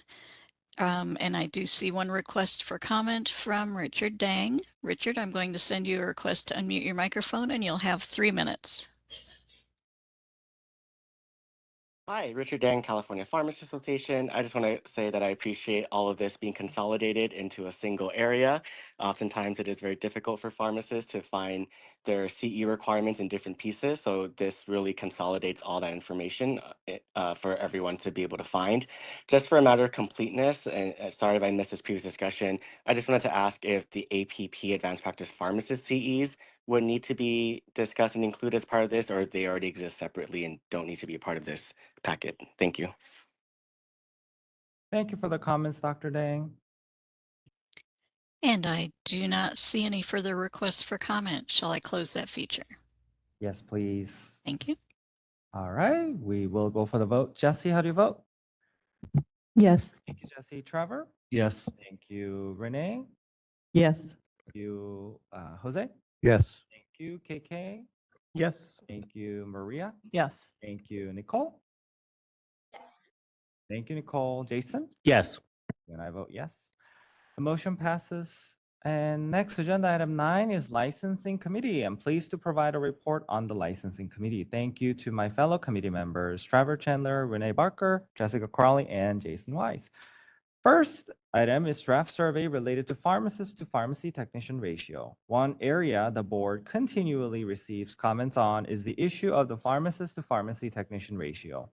The meeting materials detail the current law related to ratios. The meeting materials also detail out several policy questions considered by the committee and a summary of the committee's discussion and public comment. You will note from the meeting materials that this is a very complicated issue with a variety of opinions on the topic. Ultimately, it is incumbent upon the board to determine if the current ratio established in the statute is appropriate for consumer protection or if changes are appropriate. Consistent with the committee's prior discussion, it was determined that the board should release a survey as a means to receive more feedback from pharmacists on the issue of ratios. During the January 2024 committee meeting, we considered a draft survey prepared by staff in consultation with an expert within DCA. As a committee, we're comfortable with the survey, which includes a few changes made in response to our discussion and public comment.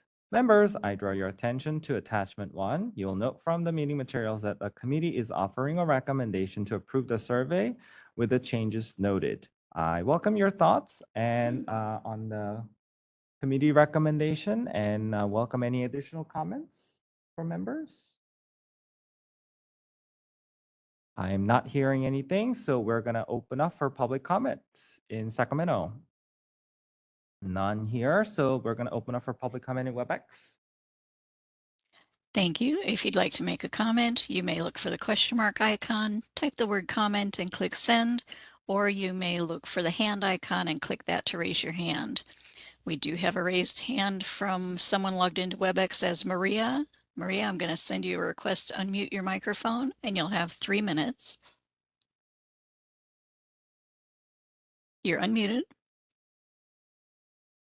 A comment on the last agenda item related to the cultural competency. Is that possible to do at this time? Is it okay? We'll allow, yes. Okay, thank you. I'm new to using the WebEx function, so I'm trying to figure out how to use everything. But today I would like to raise concerns regarding the new CE requirement for cultural competency.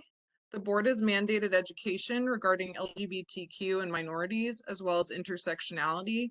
Although this educational course is intended to be inclusive and provide education about these groups, it fundamentally comes from a position that LGBTQ, critical race theory, and intersectionality are true and right, asking pharmacists to affirm these individuals and their lifestyles and beliefs, and I do not agree with this position.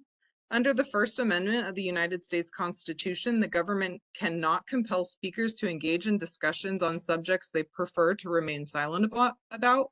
Likewise, the government cannot condition a speaker's ability to offer courses for credit on the requirement that he or she would espouse the government's favored view on a controversial topic.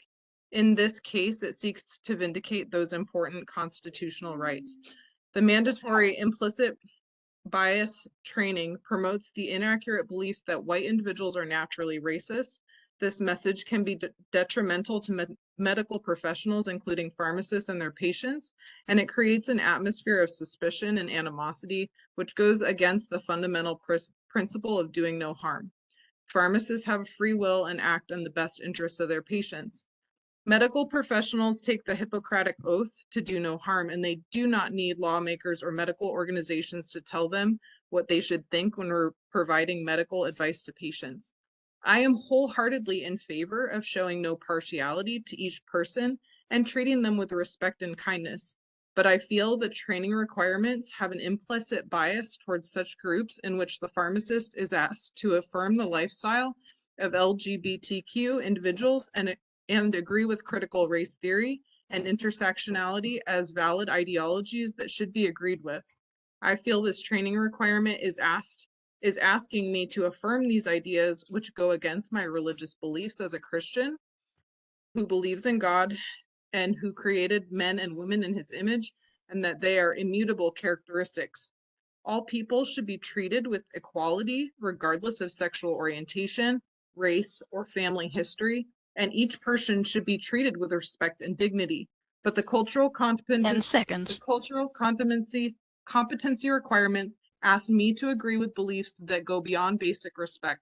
I would like to request the board consider waiving or downgrading the Time's CE up. requirement recommendation instead of a requirement.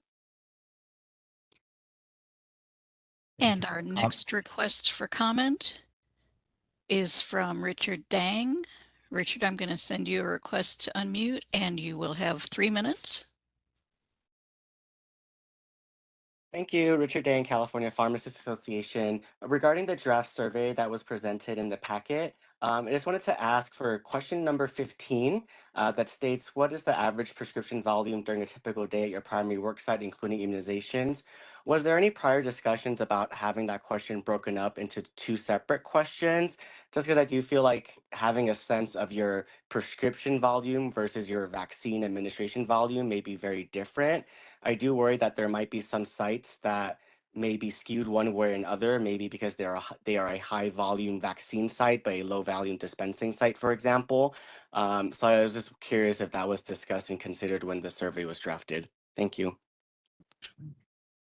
Thank you for the comments. And we have a request to comment from Lori Walmsley. Lori, I'm going to send you a request to unmute your microphone and you will have 3 minutes. One moment. And you're unmuted. On behalf of Walgreens. I just wanted to thank the committee for accepting the suggestion to amend questions 19 and 20 to allow the PIC to determine the ratio as an option to the question, and appreciate the amendments that were made and brought forth before the board for discussion today. So thank you very much. Thank you for the comments, Lori. And let's see, I do not see any further requests to comment. Shall I close that feature? Yes, please. Thank you. Okay, members, with that, any comments? I would actually agree with Richard Dang's comment about potentially separating question 15 out and maybe having question 15A be asking about prescription volume, and then the second part to that be separate to include immunizations or other clinical services that they provide. Just because that can extend beyond immunizations as well. People can do specialty injections, be furnishing medications. So it would be a better, give us a better perspective on that. Agreed.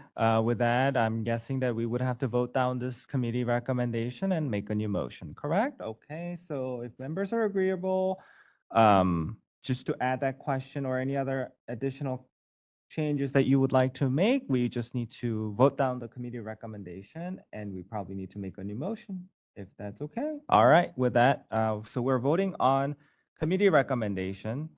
So Jesse?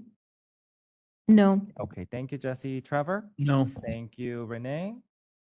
No. Thank you, Jose. No. Thank you, KK. Nope. Thank you, Maria. No. Thank you, Nicole. No. Thank you, and Jason. No.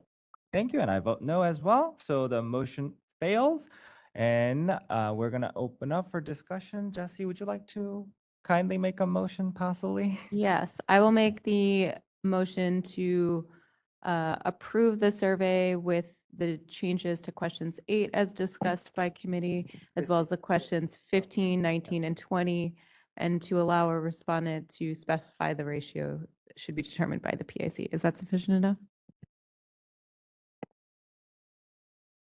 So I just want to make sure that it's the committee's recommendation with the addition that we're splitting question 15. Yes, thank you. All right. Second for Jesse? This is Nicole. I'll second. Okay, we'll let Nicole second. Thank you, Nicole. All right, with that, we're opening for in-person Sacramento public comment. We're gonna go for WebEx. And one more time to you. Certainly, we've opened up the WebEx Q&A and hand raise features in order to facilitate public comment. If anyone would like to make a comment on the motion, you may click on the hand icon to raise your hand, or you may click on the question mark icon, type the word comment, and click send. Each speaker will have 3 minutes.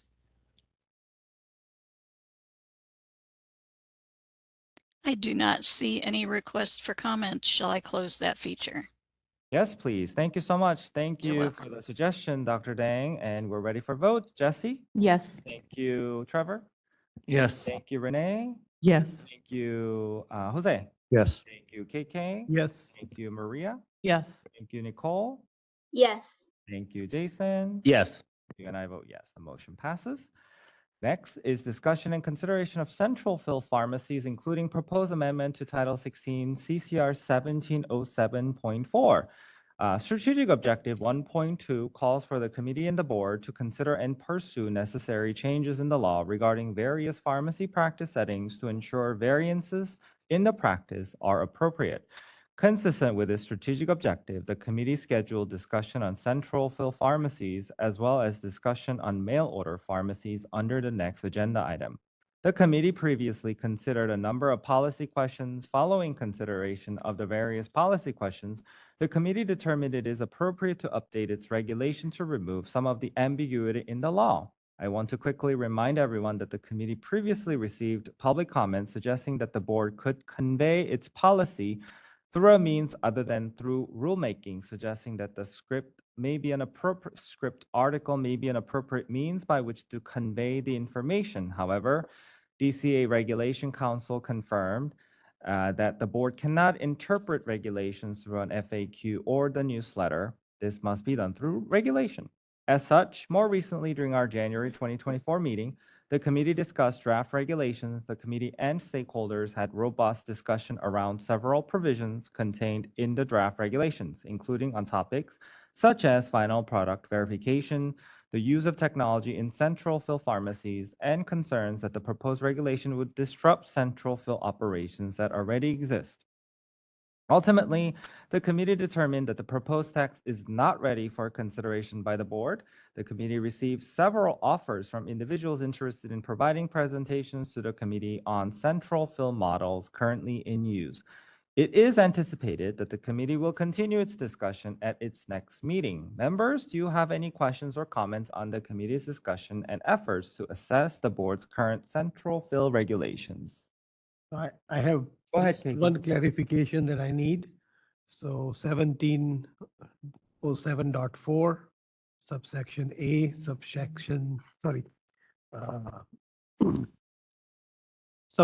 B, number 3. It's on the page 21 of the attached. The patient is provided with the written information indicating that the prescription may be filled at a central fill pharmacy, and written information either on the prescription label and so on. So the underlying part, is it something patient needs to be informed before they fill the prescription, or the pharmacy has to have a general disclaimer that they may be using more than one pharmacy or using central pharmacy services? Or should a printed address of the filling pharmacy is sufficient notice for the patient to know? I think this is something that KK, you can suggest to us what your preference is, because this is a very fluid discussion. So if you have any suggestions, that probably would help our future discussion at the committee level. I mean, if I have a suggestion, if I have to suggest, I would say that a little bit of ambiguity in reading what the notification is. What I would think that as long as a patient receives a pharmacy file with the label of the pharmacy that filled the prescription, to me, that's sufficient to know that I can call this number and this pharmacy will answer the question. To me, that is good enough. But Okay. as it is written, it's a little bit confusing for me. Thank you for the comments. Okay. Any other member comments? Okay, we're ready for public comment in person. And public comment in WebEx, please. This is the moderator. If anyone would like to make a comment, you may look for the hand icon and click that to raise your hand, or the question mark icon, click that, type the word comment into the text box and click send. We do have a raised hand from someone logged into WebEx as Vincent. Vincent, I'm going to send you a request to unmute and you will have 3 minutes.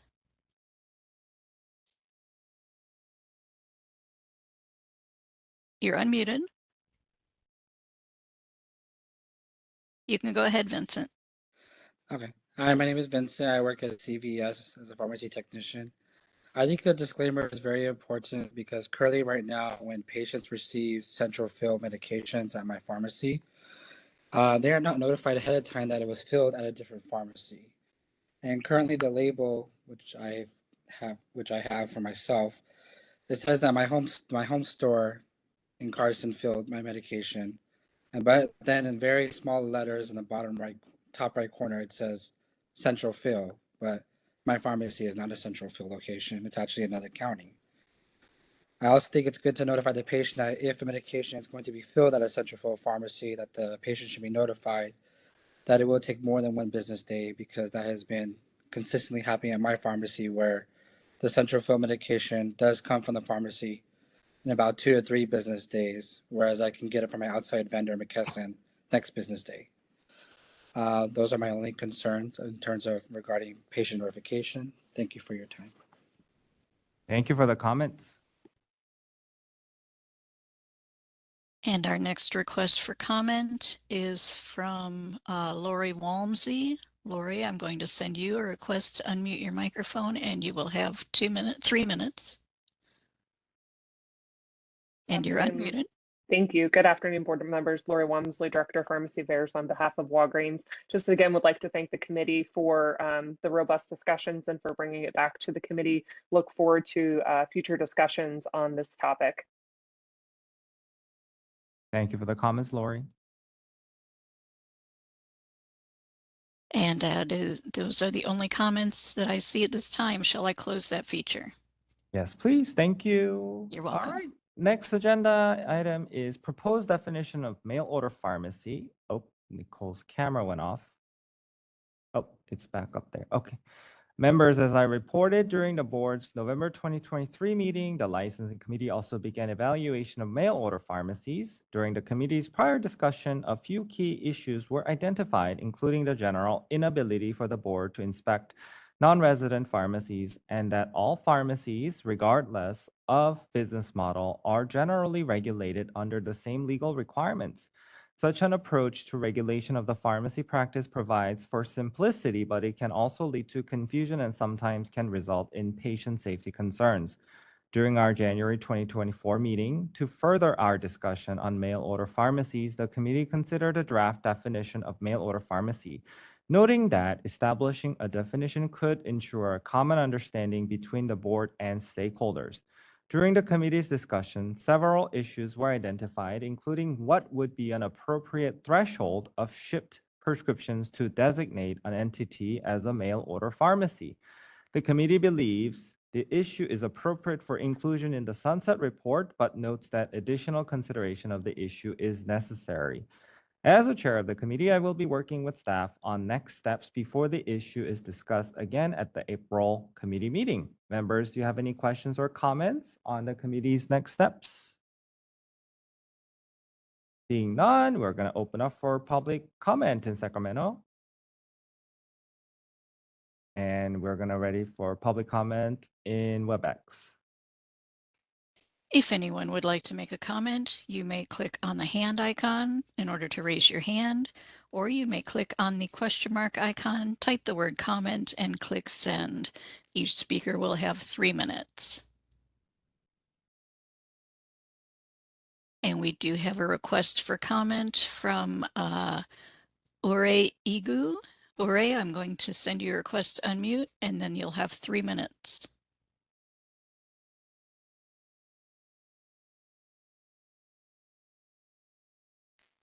And Ore, I don't see that you have any audio equipment connected. So at this point, if you would like to, you can get to the Q&A portion and type your question into that comment box, but we are not able to unmute you because we do not have an audio device connected. I'll give you a moment.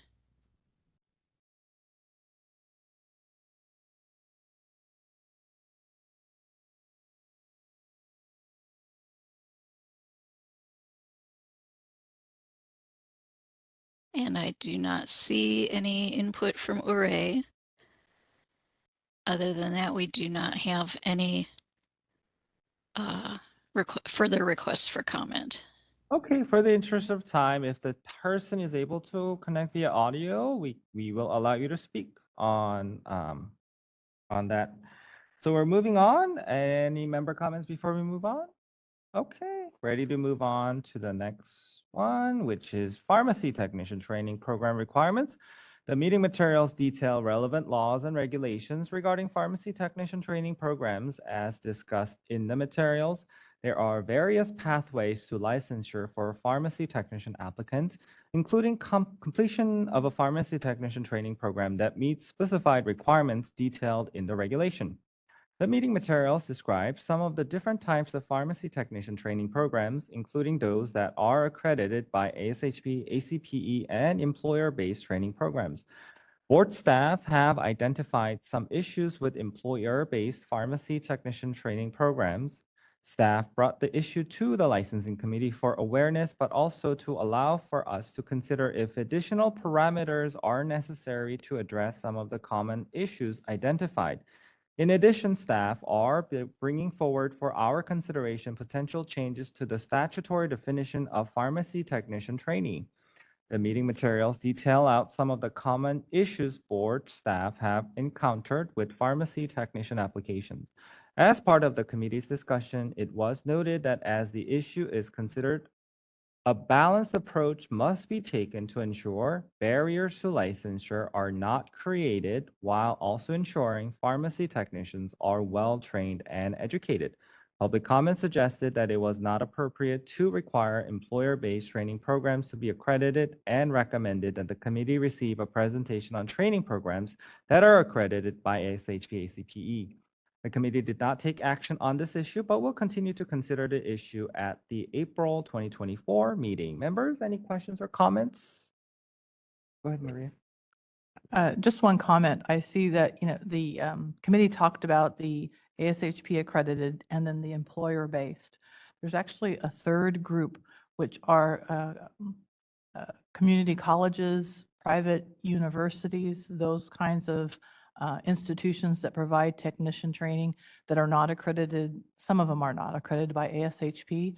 I personally have found issues with many of those groups that are university-based. Sometimes they're community-based or private for-profit educational, but sometimes it is the community college also. And I'm not sure how the board regulates or oversees those programs that are not employee-based. Thank you. And do you want to say anything to that? Give you the opportunity. Thank you. We can broaden the discussion if the committee wants to also look at those kinds of training programs. Sounds good. Okay. Any other comments? All right. With that, public comment in person. Seeing none, we're ready for public comment in WebEx. Thank you. If anyone would like to make a comment, you may look for the hand icon and click that to raise your hand. You may look for the question mark icon, click that, type the word comment into the text box and click send. And each person will have 3 minutes with a 10-second warning. Are there any comments at this time?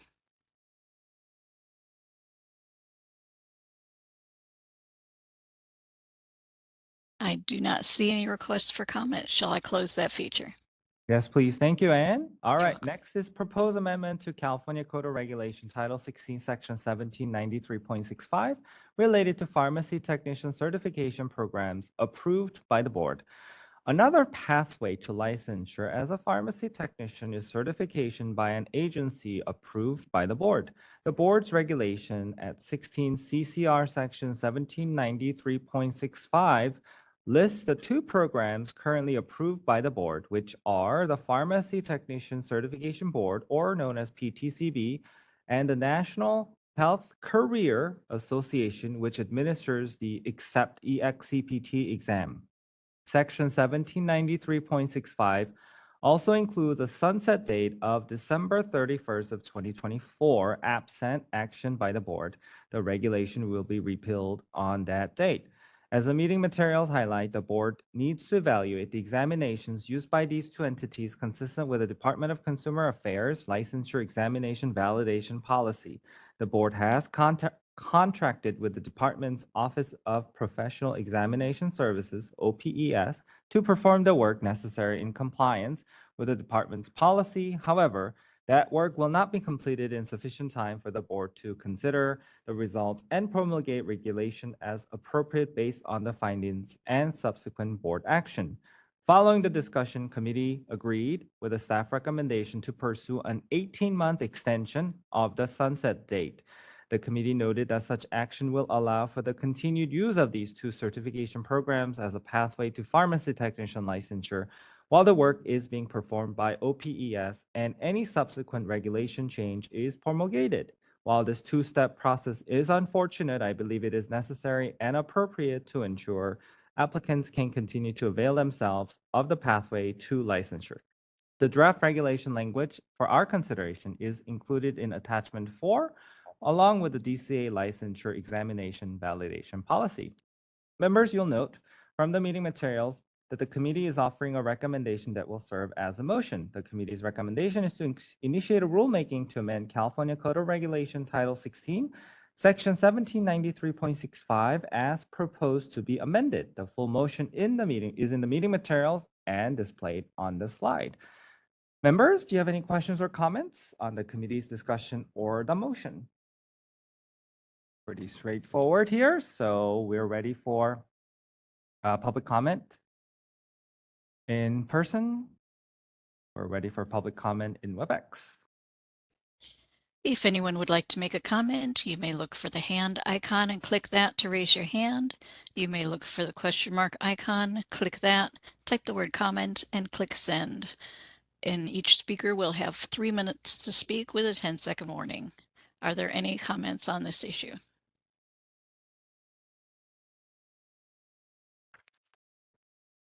I do not see any requests to comment. Shall I close that feature?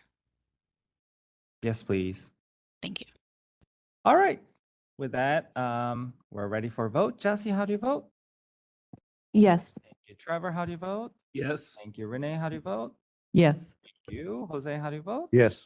Thank you. KK, how do you vote? Yes. Thank you. Maria, how do you vote? Yes. Thank you. Nicole, how do you vote? Yes. Thank you. Jason, how do you vote? Yes.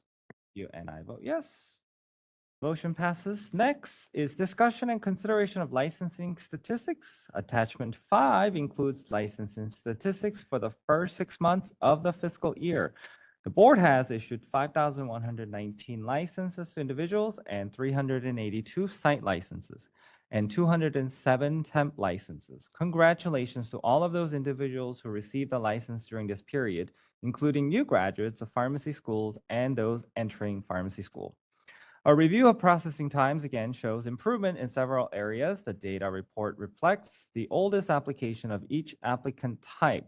I highlight that only so that members understand the board's average processing time is shorter than what is reported. I'd also like to thank publicly and commend our licensing staff who have demonstrated great commitment to applicants during this time, many of whom are taking time away from family and friends, working overtime to address these backlogs. A big thank you to our licensing staff. We sincerely appreciate you. Members, any comments? Some. Go Just a question for staff. Is there any trends that we should be aware of based on this data that we should be looking at as far as different licenses? Anything you've noticed in the general numbers? I think the big thing that we are, I think the big thing that we are kind of keeping our eye on is the decrease in interns. And so working with HCI and doing some of those workforce projections, I think will probably help us look to see if we should be anticipating any kind of shortages. But I think that that's the big one that we're looking at. But we're also, being mindful that with fees changing and some fees going down, that might also increase the populations potentially for pharmacy technician applicants. So we'll kind of be watching it in kind of two tracks. Thank you. Thank you, Trevor. Any other comments? All right, moderator, in person Sacramento? Nope, okay. Moderator, open for WebEx, please. Certainly, if there are any comments you'd like to make, you can look for the hand icon and click that to raise your hand, or you may look for the question mark icon, click that, type the word comment and click send. Are there any comments on the issue?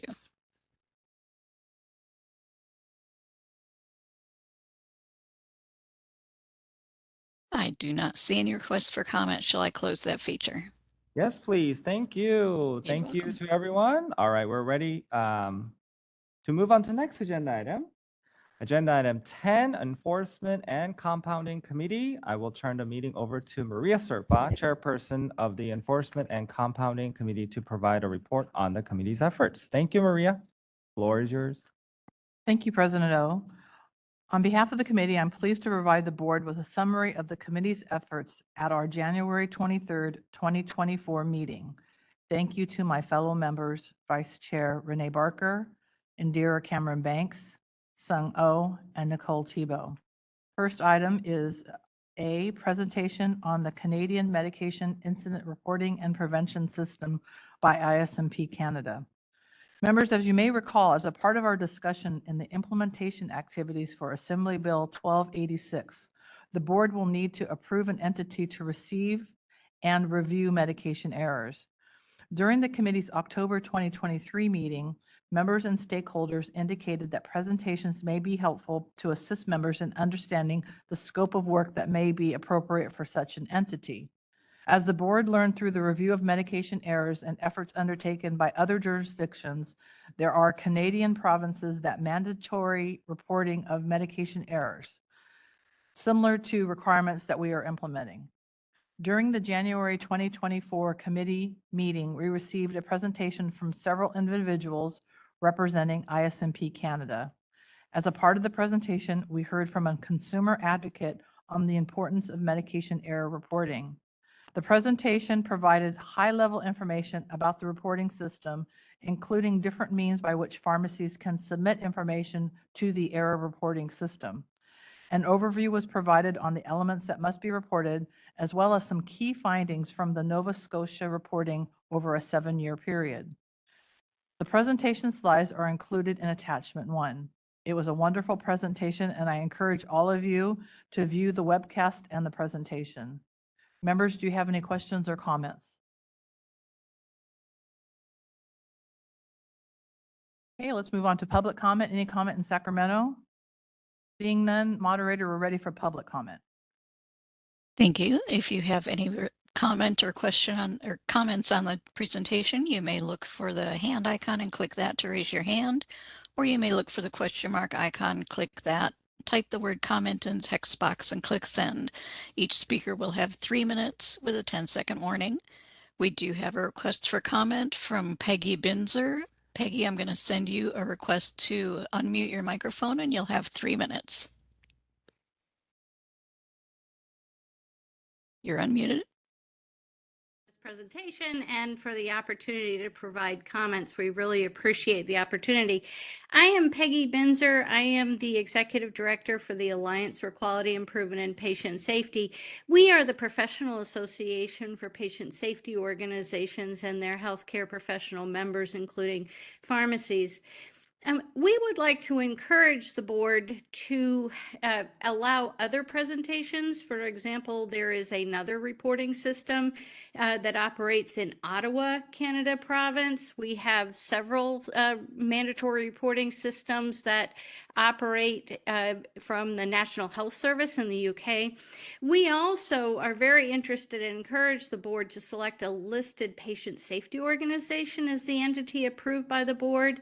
And we would love to see patient safety organizations have an opportunity to provide comments. And this would just educate the board to have a more educated view when they develop the scope of work for the organizations. I mean, we noticed some of the comments, don't really have a lot to do with the scope of work, like whether an organization is a nonprofit or for profit, because it just depends on the mission and making sure that there's no conflicts, and other criteria as well that are very unknown under the current proposal.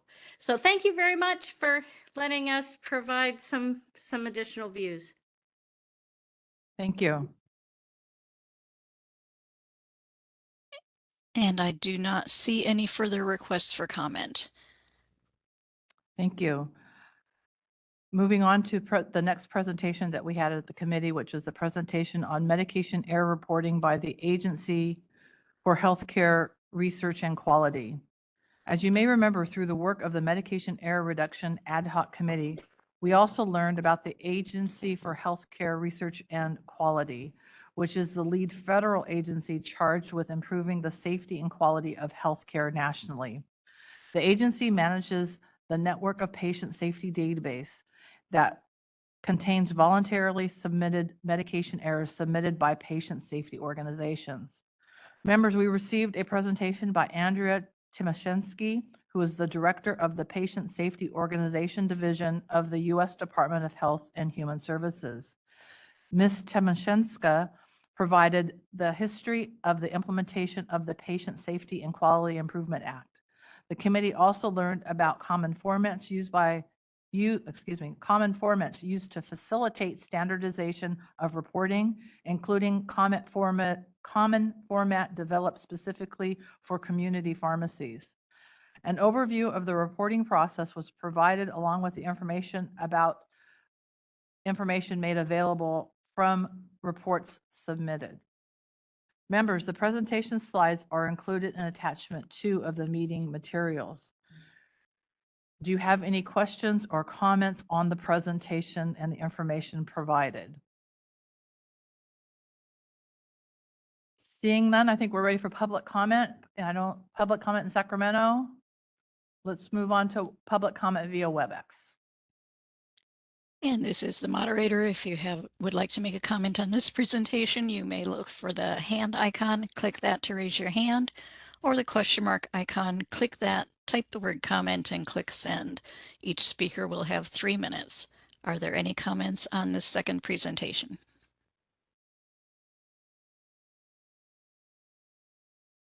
I do not see any requests for comment. Great, thank you. Moving on, our next item is presentation on the state contracting process by the California Department of Consumer Affairs. Members, given the significant interest from entities interested in serving as the entity to receive medication error reports under the new section 4113.1 of Business and Professions Code, our committee also received a presentation from the Department of Consumer Affairs.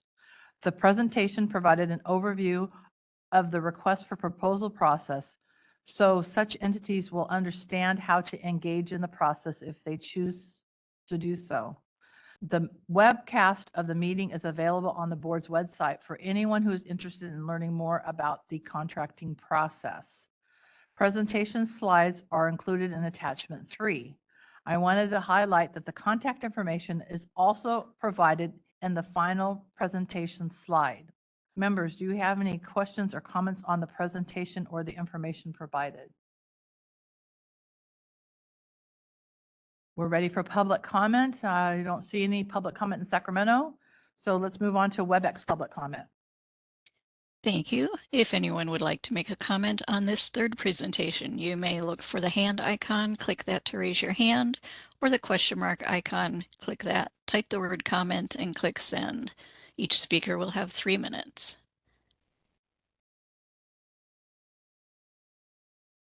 And I do not see any requests for comment. Shall I close that feature? Yes, thank you. You're welcome. Following the presentations, the board started the discussion on agenda item D, scope of work and contract requirements for inclusion in the invitation for bid for interested parties seeking to serve as an approved entity under Business and Professions Code Section 4113.1. As the committee transitioned to the consideration of several questions to help define the scope of work for the future contract with an entity to receive and analyze medication error reports. As information is detailed in the meeting materials, I'll provide some summary of the information, and then we can open it up to member comments on the information. So as I begin the summary, I do want to highlight that an update from the committee, an update since the last committee meeting.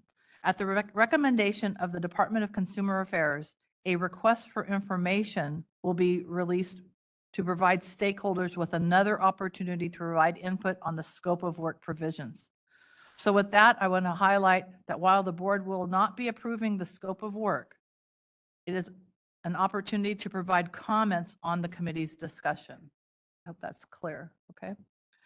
One critical item is determining the appropriate data elements that must be reported. Many of the recommended elements are consistent with the common format established by AHRQ. The meeting materials highlight the recommended elements. Those items in bold are elements also included in the common format. The meeting materials also highlight elements from the common format that are not recommended to be included in the board's mandatory reporting elements. As discussed during the committee meeting, there are several desired data points. It's probably best to limit the data to elements most essential. Members, do you have any questions or comments on the required elements?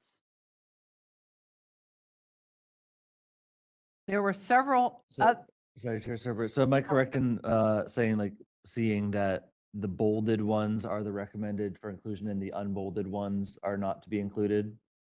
I think you can clarify, Ann. Go ahead. It's a little bit different. Yeah, so the bolded ones are ones that are included in that common format that AHRQ provided a presentation on. Okay. The full list is what was brought to the committee as recommendation. So everything in there is what was being recommended. Got it. Thank you. Thank you. Any other comments on the elements, members? There were several other items considered by the committee with consensus reached. The committee noted the need for a single entity to be the approved entity. The committee discussed several requirements related to the release of information to the board. Discussion included the frequency with which data should be provided. The committee also noted that data should be provided to the board quarterly, at least early in the implementation. Further, summary information, including trends, would be provided at least semi-annually, and patient safety recommendations and best practices should be provided at least annually.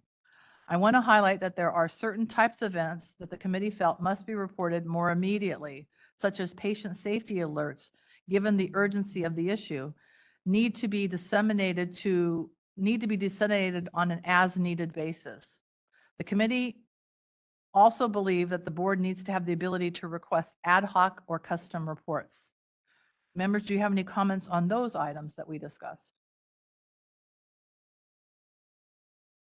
The last items for consideration regarding the scope of work include funding provisions and report submission requirements. As a committee, we agreed that the cost to be assessed to pharmacies needs to be considered as a factor in determining the awarding of the bid and the cost assessment methodology. Further, the approved entity must provide multiple methods for pharmacies to submit their reports, either directly or through a third-party designee, such as a patient safety organization. I apologize for the interruption, just so that we're all consistent with our law. Nicole's video dropped, unfortunately. She is trying to join, Corinne, so I'm making an announcement on behalf of her. Hopefully that's sufficient. This is a little tricky. I don't know how someone losing connection can make an announcement, but that's. Go ahead.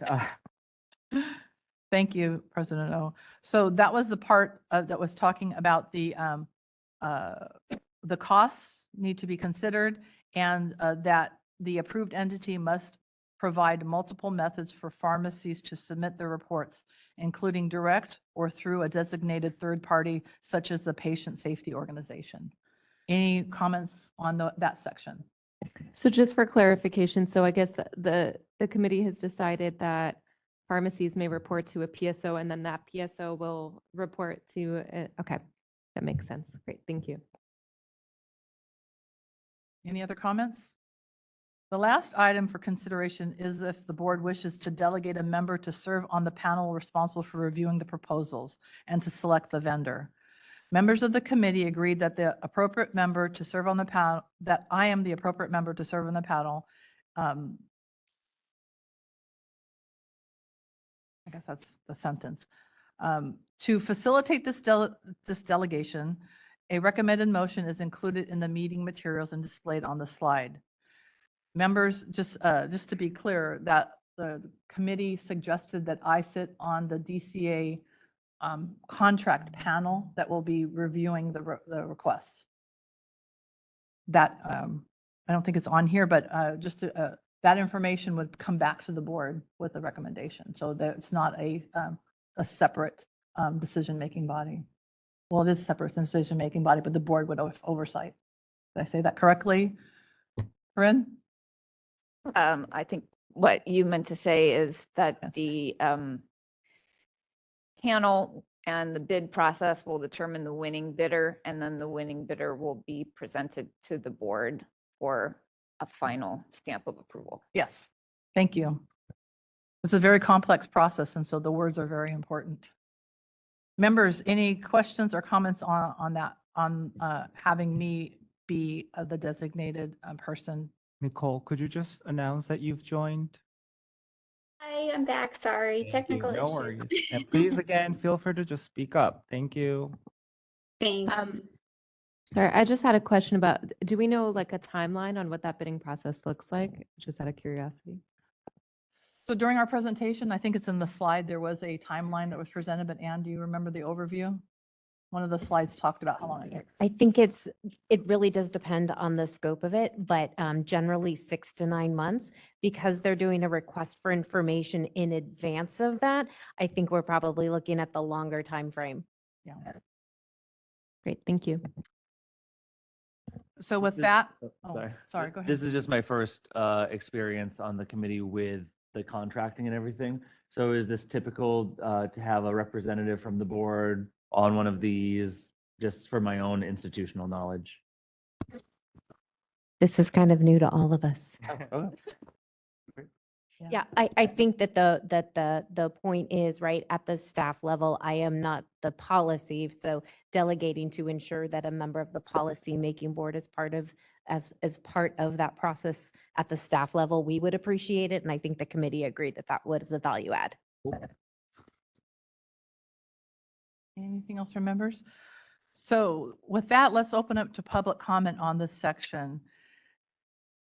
As I do so, there's a motion?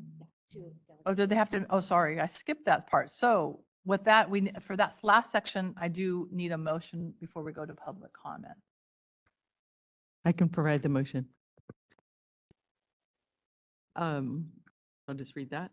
Recommended motion, appoint Maria Serpa to serve on the panel responsible for review of proposals and selection of a vendor to serve as the board's approved entity consistent with Business and Professions Code Section 4113.1.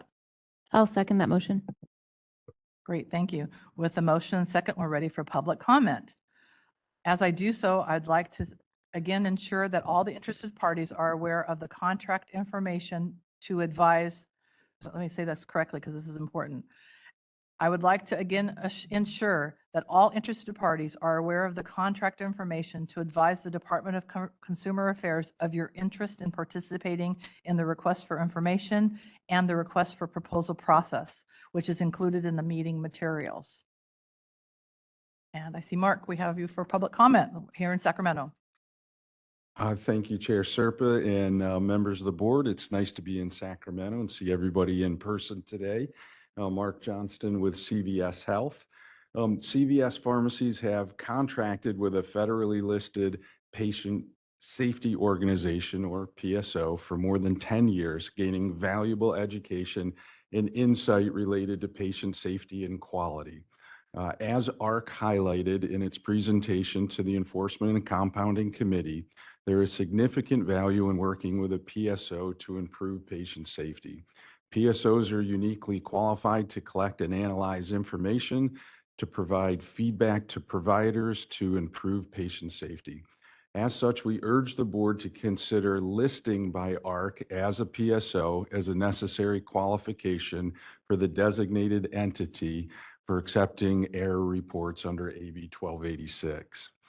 CVS pharmacies also support the use of ARC common formats consistent with industry standards. While the committee discussed elements beyond those in common formats, requiring pharmacies to report information they do not routinely collect may present challenges and thus barriers to reporting. As noted by ARC, and as we've learned from working with our PSO, the review of aggregated large-scale data allows for the identification of trends, underlying causes, and contributing factors, and for addressing them in a system level in a way that review of a singular event doesn't. The use of ARC common formats for community pharmacy could mitigate the risk of barriers to reporting and support the kind of robust reporting that ARC has recognized as being so valuable in driving patient safety improvements. With that, thank you very much for allowing me to comment today. It's nice to see everybody in person. Thank you. Moderator, it doesn't look like we have any more comments in Sacramento, so we're ready for WebEx. Thank you. We'd like to open up the WebEx Q&A and hand raise features to facilitate public comment. If anyone would like to make a comment, you may click on the hand icon to raise your hand, or click on the question mark icon, type the word comment, and click send. We have a request for comment from Peggy Binzer. Peggy, I'm going to send you a request to unmute your microphone, and you'll have 3 minutes with a 10-second warning.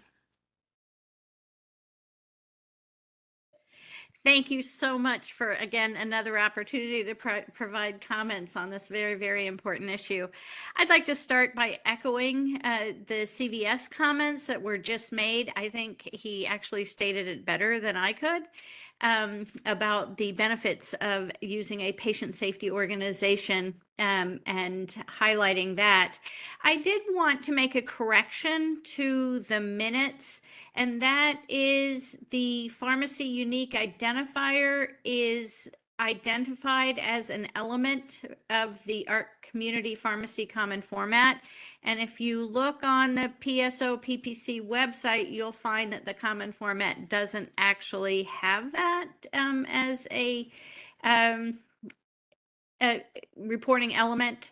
So just to be sure that the board understands what exactly is in the common format. We have submitted written comments on why the pharmacy unique identifier is irrelevant and may cause barriers to reporting and discourage a culture of safety and discourage reporting out of fear of reprisal. There's actually a lot of literature on this. I just didn't have time to pull it up, so I apologize for that. I'm happy to provide additional citations for you for those concepts. We did want to thank the board and others for having an RFI request for information issued for this matter. We think that that's really critical to help define the scope, but we did want to raise that some of the issues go beyond the statutory authority that's provided in AB 1286. And for example, the Enforcement Committee is recommending that the section 4113.1 be modified by requiring that certain patient outcomes be reported prior to the 14-day date that is in the statute. And so we did want to point that out, and that would require, in my mind, notice and comment rulemaking. So I hate to suggest that we need to bring in the lawyers, but for some of these things, I think we need to bring in the lawyers. Also, we did notice that there really needs to be a RFI and notice and comment rulemaking for some of the other issues. Stakeholder pharmacies really don't have an idea about the methods for reporting and what the cost would be. PSOs also, as reporting agents, would also need some information to help them make those determinations. Also, types of feedback. We've got a lot of experience in developing the best feedback that is useful as PSO community. Thank Thank you. And let's see, we have a request for comment from Lori Walmsley. Lori, I'm going to send you a request to unmute your microphone, and you will have 3 minutes with a 10-second warning. Good afternoon, board members. Lori Walmsley, Director of Pharmacy Affairs on behalf of Walgreens. Thanks for the opportunity to make comments. I wasn't able to make the committee meeting, so I appreciate the robust discussion today. I would like to reiterate some of the comments made by the last two commenters. Walgreens also participates in a PSO and was one of the first retail companies, if not the first, to have a PSO. These organizations are extremely valuable, especially when they collect company-specific data, because it allows for meaningful change to occur at the whole system level. So really would encourage the board to continue to move that direction with allowing established PSOs to participate that are registered with ARC as well. But thank you for the comments and the conversation, and look forward to continued discussions here. Thank you. And our next request for comment is from John Gray. John, I will send you a request to unmute your microphone, and you'll have 3 minutes with a 10-second warning. Hi, good afternoon. This is John Gray. I'm a registered pharmacist with Kaiser Permanente.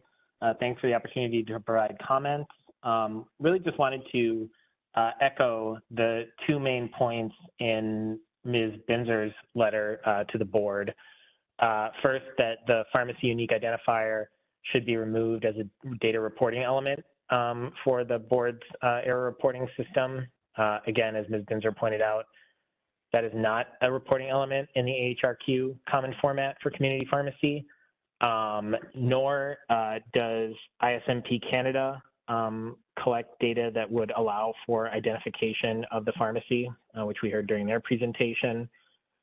And we echo Ms. Binzer's comment that collecting that kind of data could have a chilling effect on reporting. We, of course, appreciate the fact that the law specifies that these reports are confidential and not subject to discovery and must be de-identified if reported in summary format. However, those protections don't necessarily and will not necessarily protect from bad actors or those with malicious intent who might somehow try to subvert the security of whatever systems are put in place. And so we see including a pharmacy identifier as, again, dangerous and having a chilling effect. Secondly, we completely agree with Ms. Binzer's point that that the work that the committee will be doing to stand up this reporting process will require rulemaking. As the members of the board and members of the committee know, regulation means every rule, regulation, order, or standard of general application, or the amendment, supplement, or revision of any rule, regulation, order, or standard adopted by any state agency to implement, interpret, or make specific the law enforced or administered by it, or to govern its procedure. We think that in standing up the system that pharmacies will use to report these errors, the board will almost certainly be doing at least one of those things, such as making specific the law passed by AB 1286. And so in our view, in addition to a contracting process, rulemaking is also required. Thank you very much for the opportunity to provide comment. Thank you. And at this point, I do not see any further requests for comment. Shall I close the public comment feature? Please do. Thank you. After hearing public comment, I think there are a couple of areas that could be clarified a little bit. Anne, could you speak to the unique identifier and AHRQ? Yes. So as I read the AHRQ common format, there's a requirement for a provider ID, and the provider ID is each provider shall be identified at the PSO by a unique identifier. So we did not use the term provider ID, we used the unique identifier, which is what is required in the common format. Hopefully that clarifies. Thank you. And then the other part that came up at a previous board meeting, came up during the committee meeting, and has come up again today, is the comment of this maybe going beyond the statutes and require regulations. Corinne, can you speak to that? I know you've spoken to that in previous board meetings. Yes, as we've said before, we respectfully disagree with that position that rulemaking is required. Okay, so bringing this back to the committee, do you have any further questions or comments? So just to clarify, so the PUI, the pharmacy unique identifier, is required on the common form. As I read the document. Thank you. Okay, seeing no more member comment, President O, we're ready for the vote. Thank you, Chair Serpa. Jesse, how do you vote? Yes. Thank you. Trevor, how do you vote? Yes. Thank you. Renee, how do you vote? Yes. Thank you. Jose, how do you vote? Yes. Thank you. KK, how do you vote? Yes. Thank you. Maria, how do you vote? Yes. Thank you. Nicole, how do you vote? Yes. Thank you. Jason, how do you vote? Yes. Thank you. And I vote yes. The motion passes. Thank you. Next item is draft frequently asked questions related to Assembly Bill 1286. Members, as you may recall, as a part of the board's discussion on the implementation of Assembly Bill 1286, given the comprehensive nature of the measure, we determined that development of frequently asked questions are appropriate. Next for our consideration are draft FAQs prepared by staff to cover the various provisions within AB 1286. The draft FAQs are included in attachment 5. You will note from the meeting materials that the committee is recommending approval of these FAQs. Members, do you have any questions or comments?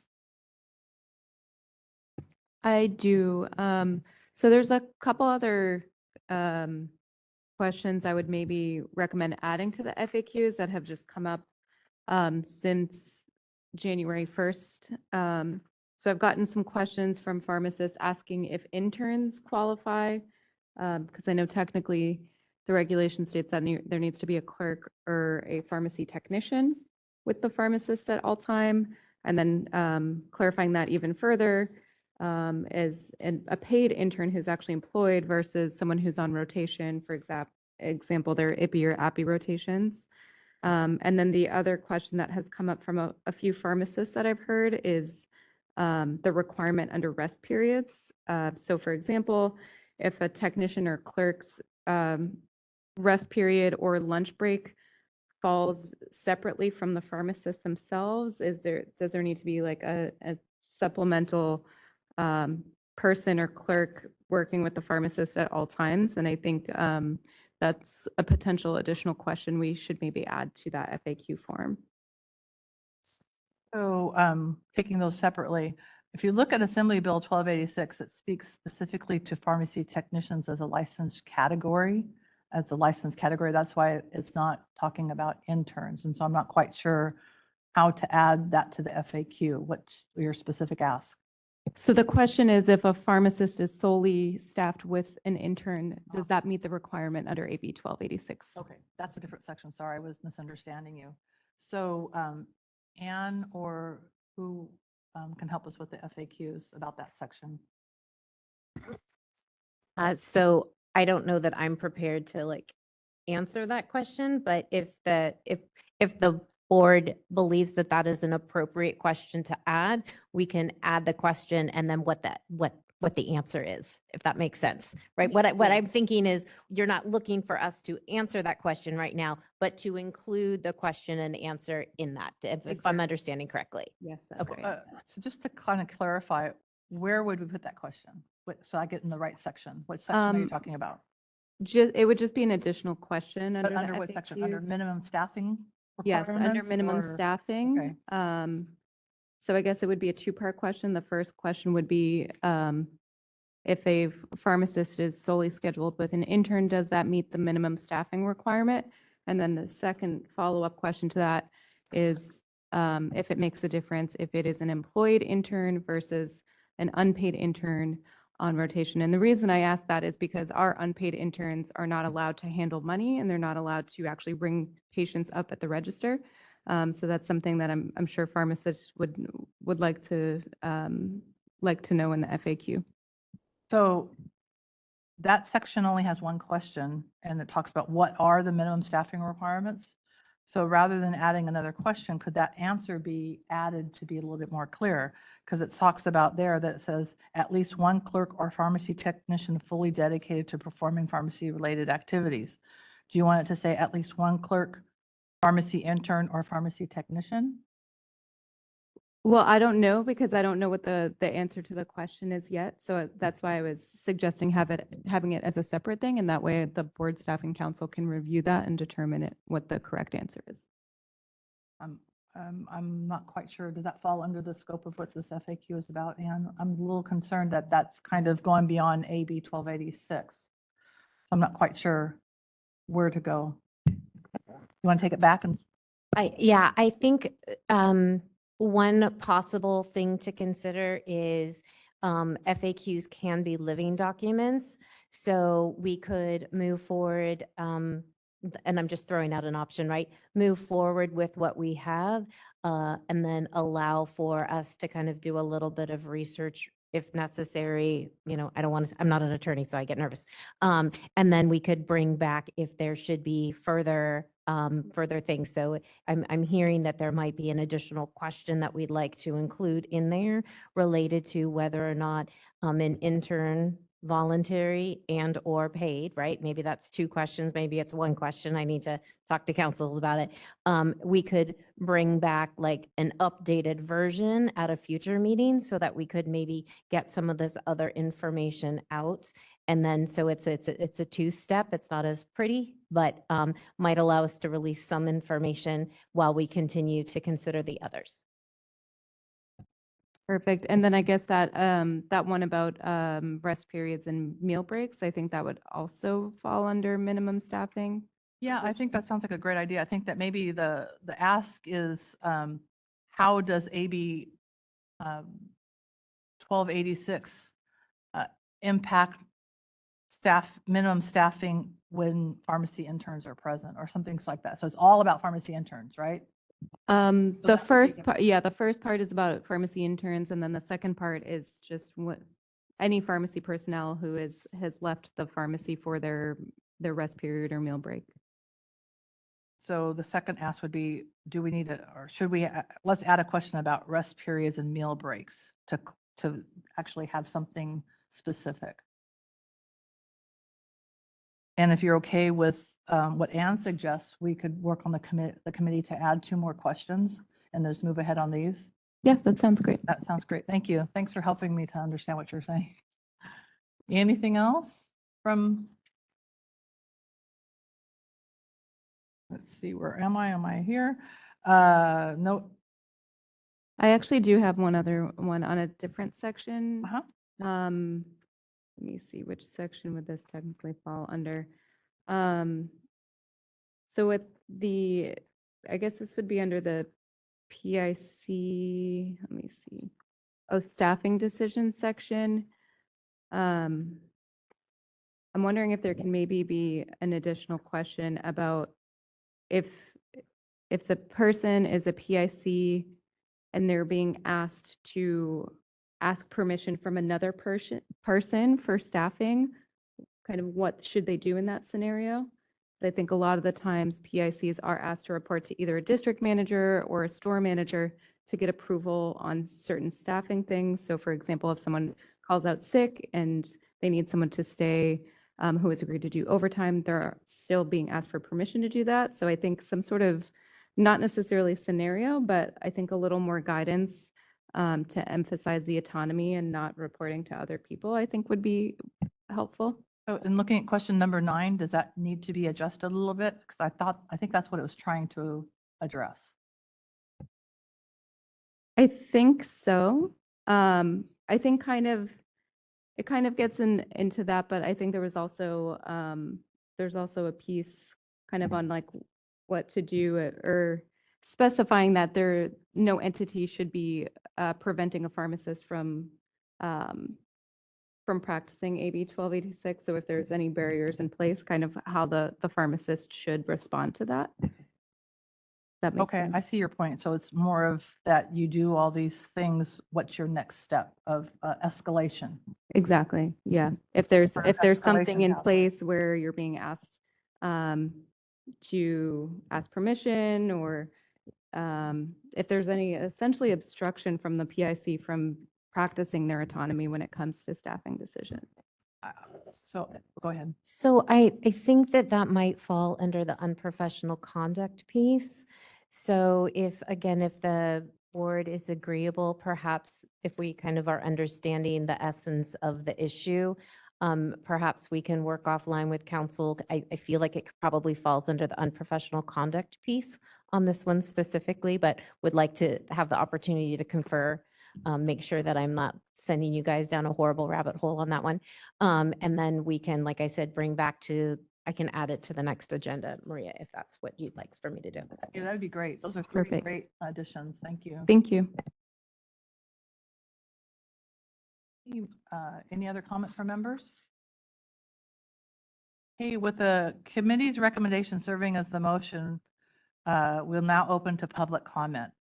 I don't see any public comment in Sacramento, so let's go to public comment via WebEx. Thank you. We've opened up the WebEx Q&A and hand raise features to facilitate public comment. If anyone would like to make a comment, you may click on the hand icon to raise your hand, or on the question mark icon to, and once you click that, type the word comment in the text box and click send. Each speaker will have 3 minutes with a 10-second warning. We do have a hand raised from Vincent. And Vincent, I'm going to send you a request to unmute your microphone and you'll have 3 minutes. Hi, can you hear me? Yes. Perfect. I'm just going to piggyback off of what Jessie said because she basically answered my question already. Was there needs to be a question about how the PIC goes about for permission using the going over hours, because already at CVS we're getting emails from district leaders identifying stores who went over hours with permission and stores who went over hours without permission, regardless of the amount, whether it be 3 hours, 2 hours. I think the most I saw was 9 hours of technician hours and 2 hours of pharmacist hours. And I believe, this falls under professional misconduct because that could eventually lead to intimidation. Getting these constant emails of you not getting permission from your district leader to go over hours, even though we've had call outs, sick, the flu has been going on a lot. So there has been increase in OT because of call outs. So I just want to thank the board and thank you, Jessie, for bringing that up already. Thank you. Thank you.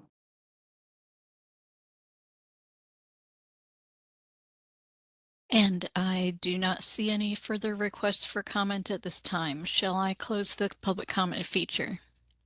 Please do. Thank you. You're welcome. Members, unless you have additional comments, we'll turn over to President O for the vote.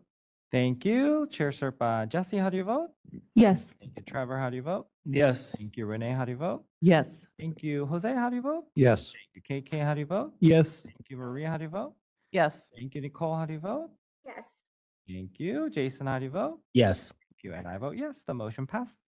Thank you. And the staff will be working on posting these FAQs on the board's website and the additional questions to follow. I think at this time, President O, you may be suggesting a break? Yes, about 10, just 10 minutes? Yeah, okay. Okay, we'll do 15-minute break. So we'll come back at 3:10.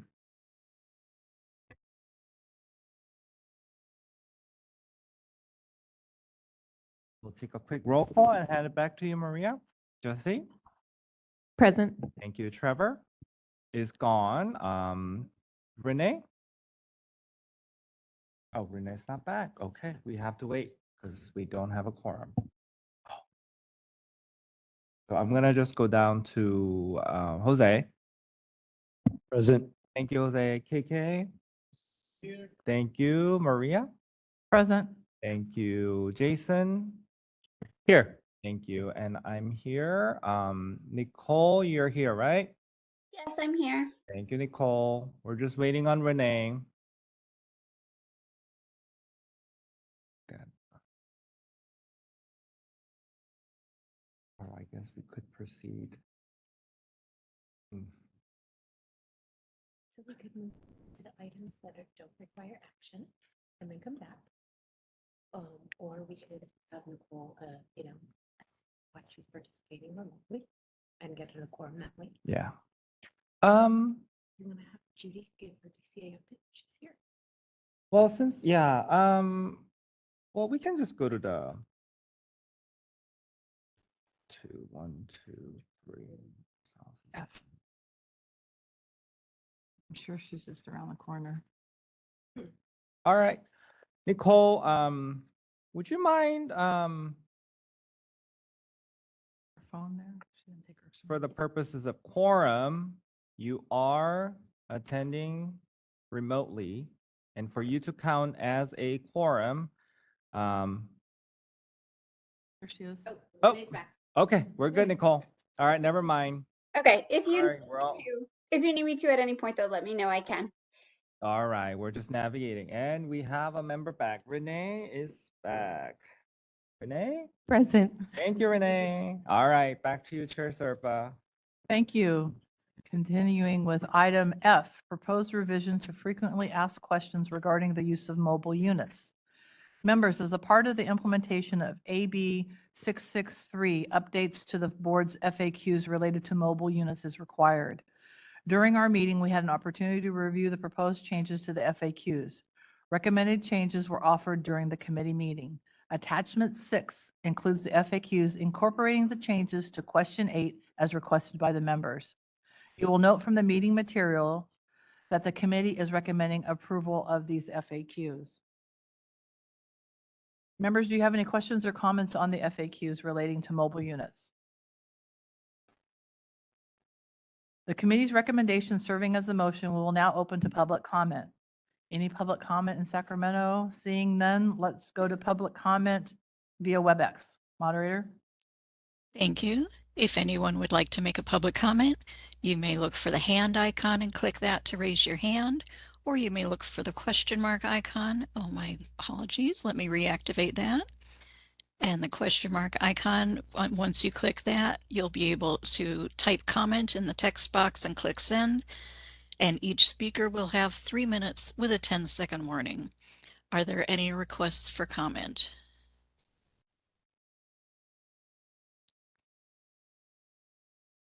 I do not see any requests at this. Oh, one moment.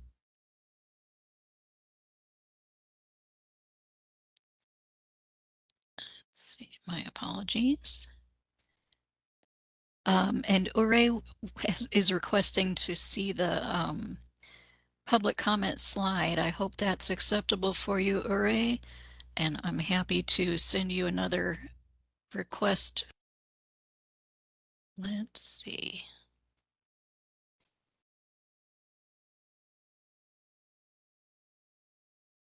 And you are welcome, Ure. If you had a question on this item, you'll have just a few more moments. Okay, Ure says no questions, so I think that's it. Would you like me to close that public comment feature? Please do. Thank you. You're welcome. President O, since we have no comment, we're ready for the vote. Thank you, Chair Serpa. Jesse, how do you vote? Yes. Thank you, Trevor. Is not here. Renee, how do you vote? Thank you. Yes. Thank you. Jose, how do you vote? Yes. Thank you. KK, how do you vote? Yes. Thank you. Maria, how do you vote? Yes. Thank you. Nicole, how do you vote? Yes. Thank you. Jason, how do you vote? Yes. Thank you. And I vote yes. The motion passes. Thank you. Next item is G, draft self-assessment form for surgical clinics. Members, another piece of the implementation for Assembly Bill 1286 relates to the establishment of a self-assessment process for surgical clinics.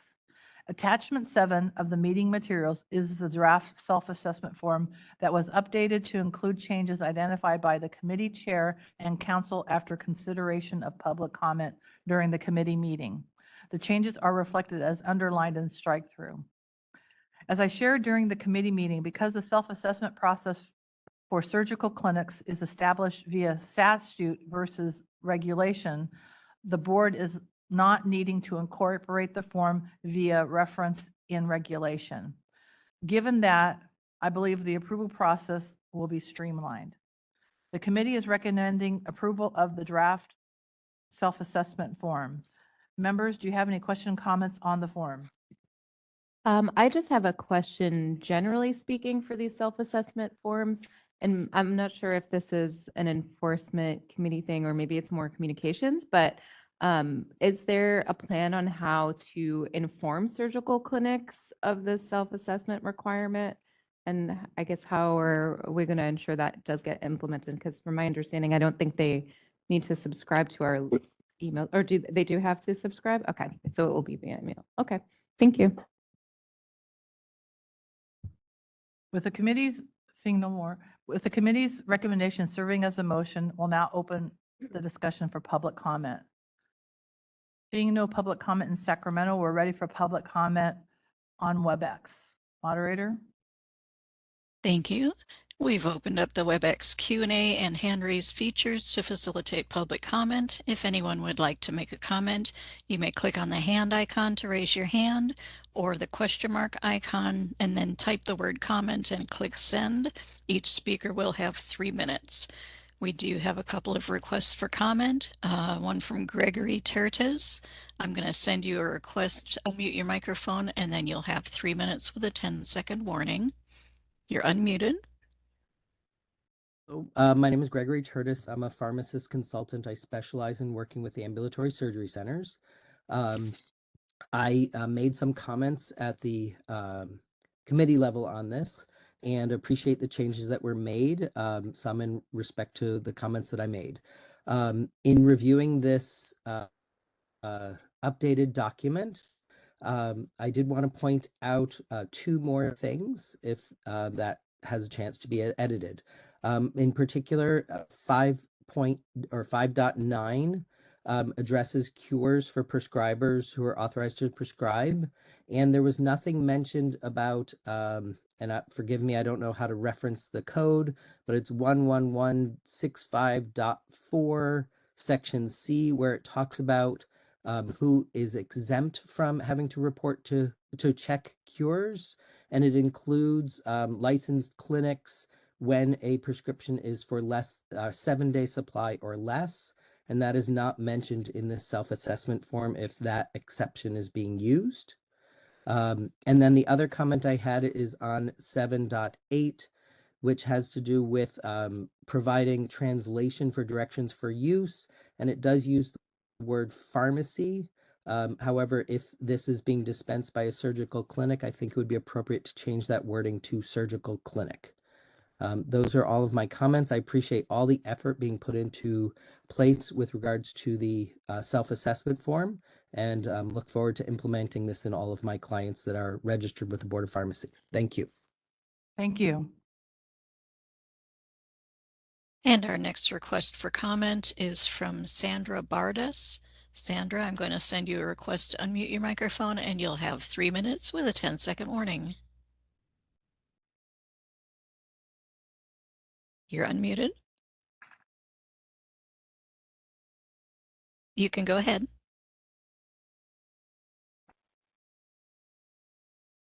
Sandra, we can't hear you.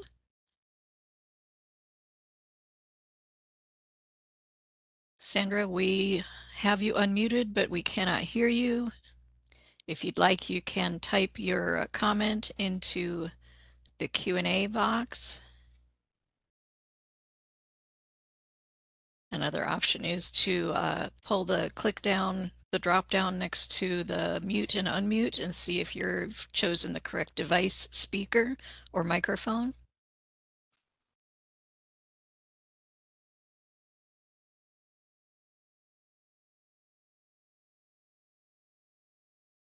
And Sandra, I'm afraid we are still not hearing your voice. I would suggest click on the question mark icon at the bottom on the bottom row of your computer screen and then type your question or comment into the text box there.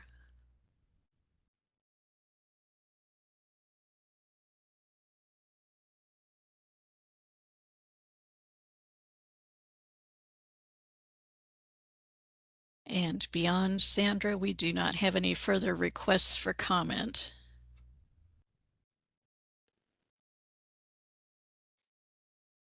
Okay. And Sandra has muted herself again. I'm, Uh, um,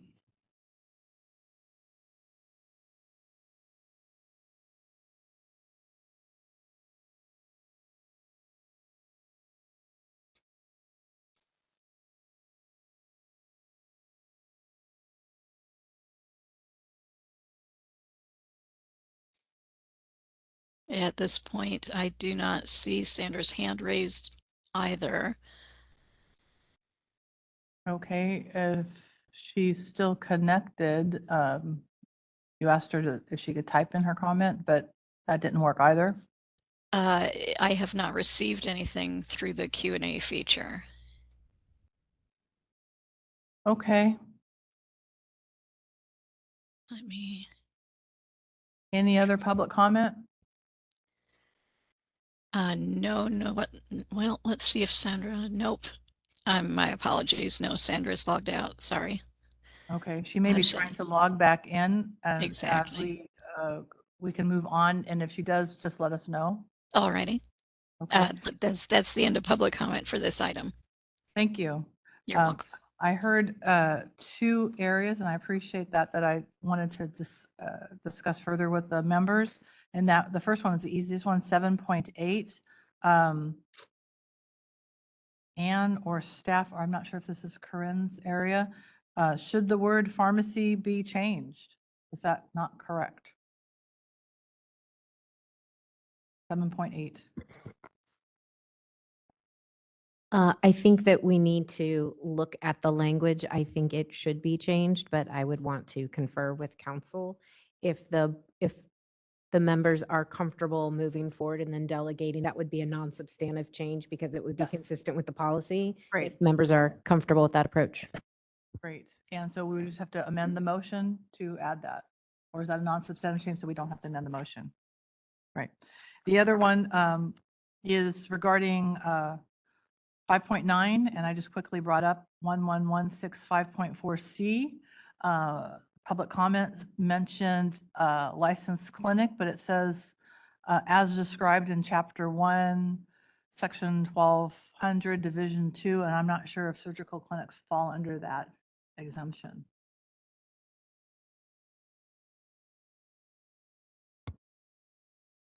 I'm not able to answer that question on the spot. I apologize. I can look into it and get back to you. I think again, the point of the form is to confirm compliance. And so if that exception does apply, we can update the language consistent with the law. I think it would again be non-substantive change because it's restating the law. And we could, run it through the committee chair, before we release the form. If the committee, if the board feels comfortable moving forward with the approval with those two outstanding items to verify. The regulation that's quoted for 5.9 is in the same section, so I'm thinking that that was considered at the point, but we can confirm that. Members, are you okay with delegating those two issues to be, what would you say, confirmed before publishing the self-assessment form? Yeah, that sounds good. And has Dr. Bardis come back on, or are we done with public comment? I have sent another request to unmute. Oh, Sandra, you're unmuted. Can you hear me now? Yes, we can. Wonderful. Thank So you'll have 3 minutes with a 10-second technical warning. problems. Exactly. I would just like to remind the board that the board does not have jurisdiction over all surgical clinics. They only have jurisdiction over surgical clinics that have a pharmacy clinic license, and it's not necessary for them to apply for one. However, if they do have a pharmacy clinic license, then they can get a DEA number under the pharmacy clinic license rather than the physician themselves. The second point I would like to ask for clarification is to be sure that a consultant pharmacist is not a pharmacist in charge. Thank you. Hey, members, any further comments? If not, then I think we're ready for the vote. President O. Thank you. All right, Jesse, how do you vote? Yes. Thank you. Renee, how do you vote? Yes. Thank you. Jose, how do you vote? Yes. Thank you. KK, how do you vote? Yes. Thank you. Maria, how do you vote? Yes. Thank you. Nicole, how do you vote? Yes. Thank you. Jason, how do you vote? Yes. You and I vote yes. The motion passes. Thank you. Next item is H, possible action to amend California Code of Regulations, Title 16, Section 1715 and 1784, and self-assessment forms 17M-13, 17M-14, and 17M-26. Members, as you may recall, in February 2023, the board voted to update the community pharmacy, hospital pharmacy, and wholesaler third-party logistics providers' self-assessment forms through a streamlined Section 100 regulation process. It was our belief that given that the form restates law and does not create requirements not already established in statute and regulation, that such a approach was possible. Regrettably, as I shared during the committee meeting, the board has been recently advised by the Office of Administrative Law that it cannot use the streamlined process. As such, for our review today are the updated versions of the three forms. As the forms do not create law, rather restate law, consistent with the approach we took during the committee meeting, I believe that we can focus our discussion and approval on the forms to the provisions that are incorporated. The forms are provided in attachment 8 of the meeting materials. The meeting materials summarize the public comment received, and the committee did not make changes to the forms based on those comments. Members, do you have any comments or questions on these self-assessment forms? I have a question for the first self-assessment. I think we discussed about the pharmacy owner or hospital administrator signing these forms. Let me see. Sorry, just trying to scroll up. Lots of pages on the form. Lots of pages. For the community self-assessment, has there been discussion about who that pharmacy owner's signature should be? We're finding the page. Specifically for a chain setting, of course. I think generally we will accept any individual that is authorized to bind the corporation. So it might be one of the corporate officers where the owner is a corporation. Great, thank you. Any other comments? One item for the members to note is that these self-assessment forms are not established in statute, but in regulation, thus requiring rulemaking to update the regulations with each update to these self-assessment forms. The committee's recommendation serves as the motion, and we're ready for public comment. No comment in Sacramento, so moderator, we're ready for public comment for people via WebEx. Thank you. If anyone on WebEx would like to make a comment, you may look for the hand icon and click that to raise your hand, or you may look for the question mark icon, click that, type the word comment into the text box and click send. Each speaker will have 3 minutes to speak with a 10-second warning. We do have a request for comment from John Gray. John, I'm going to send you a request to unmute your microphone. And you're unmuted. Thank you very much. Yes, thank you. This is John Gray, registered pharmacist with Kaiser Permanente. Thanks for the opportunity to provide comment on self-assessments. I brought this up during the committee meeting as well, but comment for the folks who weren't there. I do want to flag the addition of item 6.14 and item 7.11 in the community and hospital self-assessments respectively. They're assessing the same element. It reads, a pharmacist shall submit proof probably of satisfactory to the board that they have successfully completed 30 hours of approved courses of continuing pharmacy education, including at least 1 hour of participation in a cultural competency course as defined during 2 years preceding the application for renewal. I'm curious and would encourage the board to make it clear to the PICs who will be completing this form what exactly the PIC is attesting to when they check the yes or no box. Are they simply attesting to the fact that they acknowledge that that requirement exists? Are they attesting to the fact that him or herself have completed the required CE? Or does the board expect that the PIC is attesting that all of his or her staff have completed the required CE? Traditionally, the self-assessment form is about assessing compliance with the facility and the operations of the facility, and whether an individual has completed their continuing education or not is a matter between that individual and the board. And further, we would suggest that the board clarify like what will happen if the board conducts, say, a continuing education audit on a pharmacy employee, finds out that the individual hasn't completed the required continuing education. Will the board then go back to the pharmacy and check self-assessment to determine whether the pharmacist checked yes to that box, and it potentially exposing the PIC to administrative or disciplinary action? I think this is really problematic, and would either suggest the board make it very clear what their intent with this item is, or remove it from the self-assessment entirely. Thank you very much for the opportunity to comment. Thank you. And I do not see any further requests for comment at this time. Shall I close the public comment feature? Please do. Thank you. Anne or Corinne, did you have any comments? I know we talked about this at the committee meeting and then after the meeting also.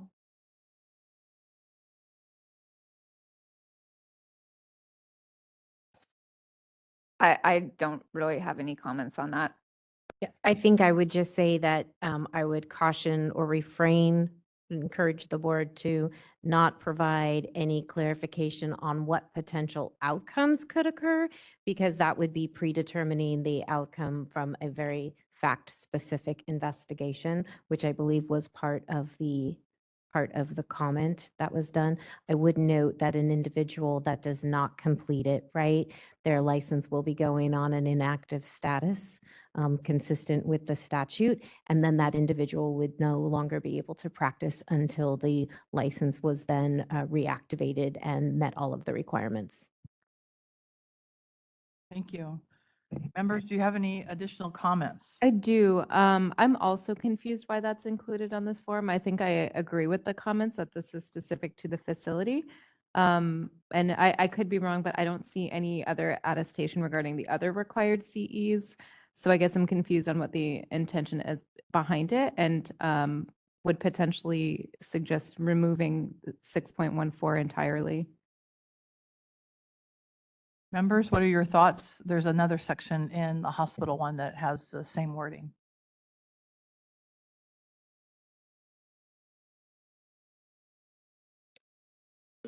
This is Renee. I mean, I hadn't considered that. I don't remember the comment from the committee meeting, but if there's not another section regarding the other required CE, then this is the only section that lists a required CE. Like, is there ethics in here? Am I missing it? I would have to go through. Yeah. I think that this sometimes, and I'm not trying to sway one way or the other, just saying one of the benefits sometimes is that because it's new, it's reinforced in the self-assessment. And I do think that there's a potential impact to the operations of the facility if they have a staff member that they're counting on to work and then they can't because their license is placed on an inactive status. Does it need to be in the form? I'm just being very neutral. That's a policy decision for you all, just explaining where, it's an education tool, it's a compliance tool. If we just go by 614, can we provide a clarity that a PIC is attesting his or her 30 hours here, or everybody on the staff's 30 hours here? Or is it everybody clear about that and I'm a little unclear? No, I'm also unclear on what it's specifically asking, if it's for that individual PIC or if it's for everyone else as well. So We have a couple of choices. One is to leave it there as the reminder, and the PIC could choose to do whatever they want to accomplish this. They could even mark the box NA.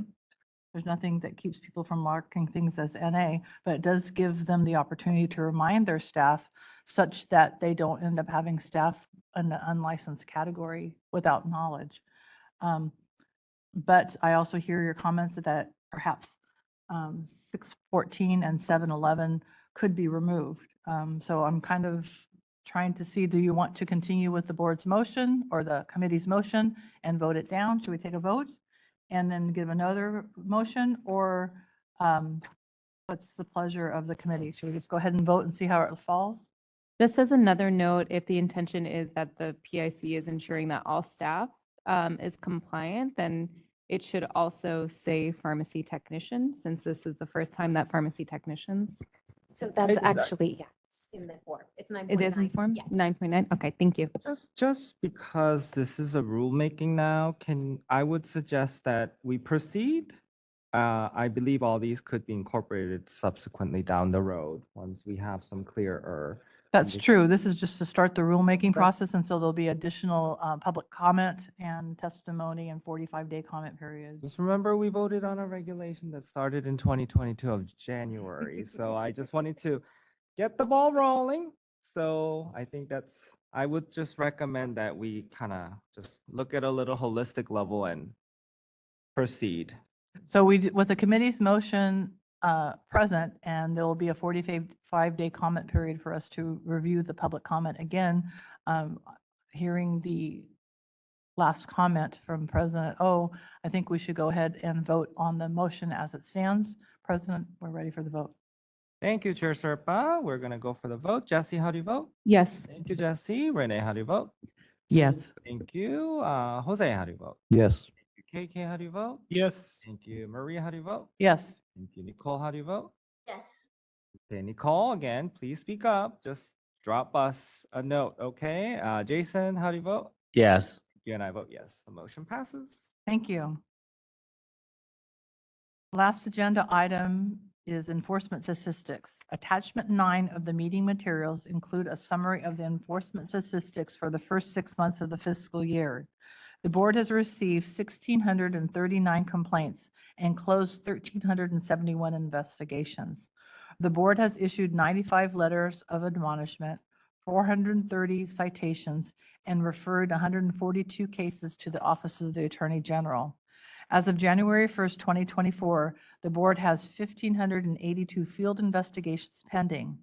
The materials provide a breakdown of the average timeframe for the various stages of field investigation. Members, I welcome your thoughts on the statistics. Seeing none, we're ready for public comment. And there's no public comment in Sacramento, so we'll go to public comment via WebEx.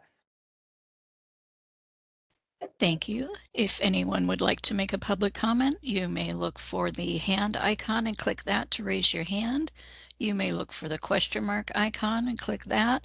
Type the word comment into the text box and click send. Each speaker will have 3 minutes with a 10-second warning. Are there any comments on the motion?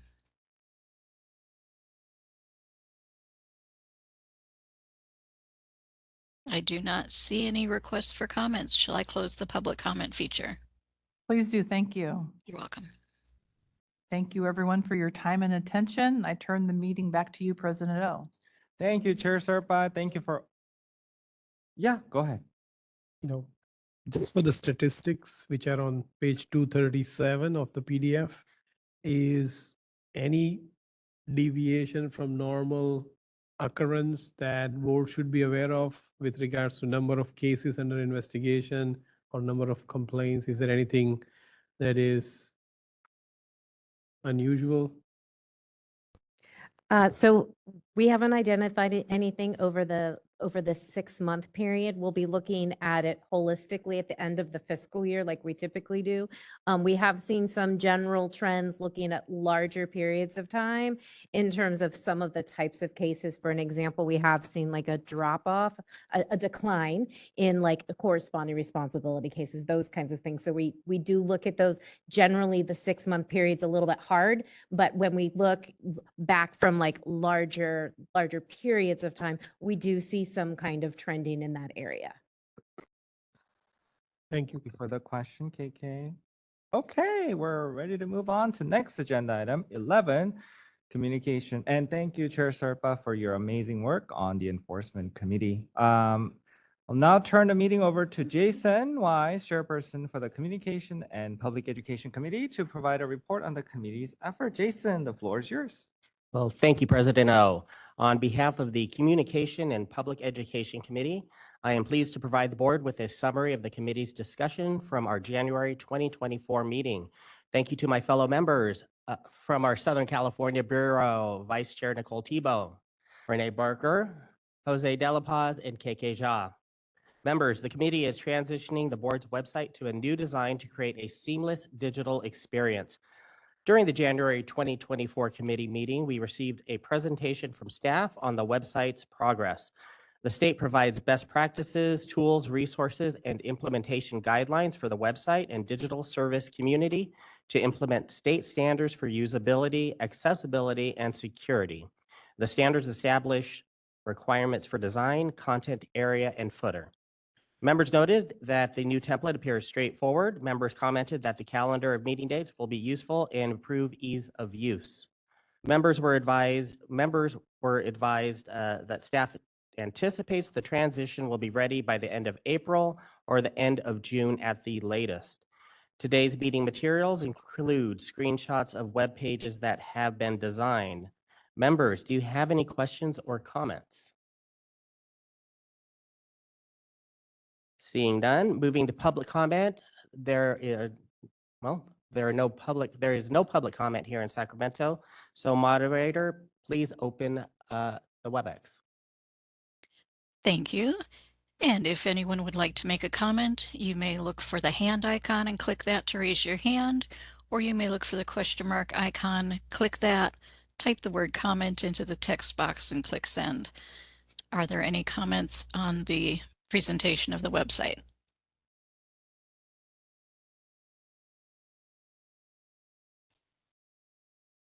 I do not see any requests for comment. Shall I close that feature? Yes, thank you. You're I will welcome. now bring the discussion back to members. Members, any comments? Seeing none, let's move on to the next item. Members, as you may recall, during the July 2023 committee meeting, members discussed developing a public awareness campaign to support the release of the revised Notice to Consumer poster. During the January 2024 committee meeting, staff gave a presentation on the proposed campaign. This campaign highlights how pharmacists are healthcare professionals with expertise in drug therapy and emphasizes the importance of patients speaking with their pharmacist. During the committee meeting, members spoke in support of the campaign and provided feedback on the proposed campaign, including providing guidance to staff on their preferences for images to support the messaging. Members also encouraged staff to incorporate additional images highlighting diversity. The presentation slides are included in attachment number 2. Members, do you have any questions or comments on the proposed campaign before I open it up to the public? Seeing none, moderator, we are ready for you in WebEx. Thank you. If anyone would like to make a comment on this presentation item, you may look for the hand icon and click that to raise your hand, or you may click on the question mark icon and then in the text box type comment and click send. Are there any comments on this current presentation?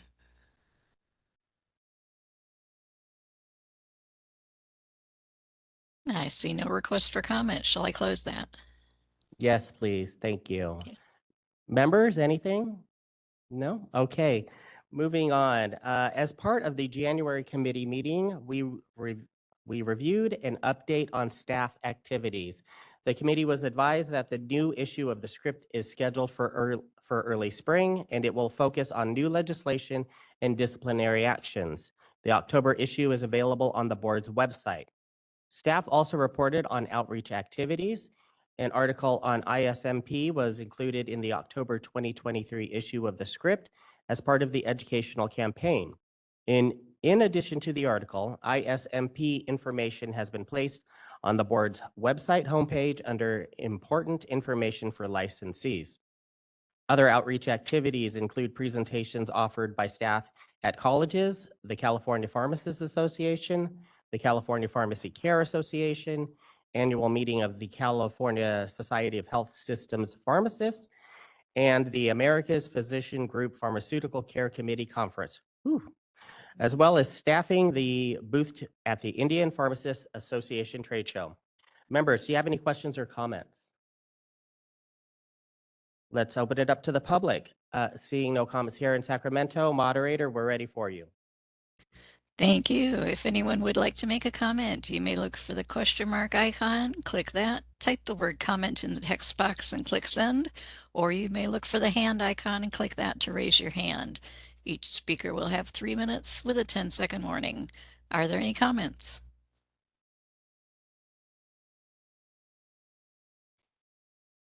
I do not see any requests for comment. Shall I close that out? Yes, thank you. You're welcome. Members, final chance on this item. Okay, moving on. During the committee meeting, members reviewed the list of media inquiries covering topics such as similitude, flavoring, medication errors, and working conditions. A list of media inquiries is included in attachment number 4. Members, do you have any questions or comments? Seeing none, opening it up to Sacramento, no comment here. Moderator, we're ready. Thank you. If anyone would like to make a comment, you may click on the hand icon or the question mark icon. Are there any comments? I do not see any requests for comment. Shall I close that feature? Yes, thank you. You're And welcome. President O, back to you.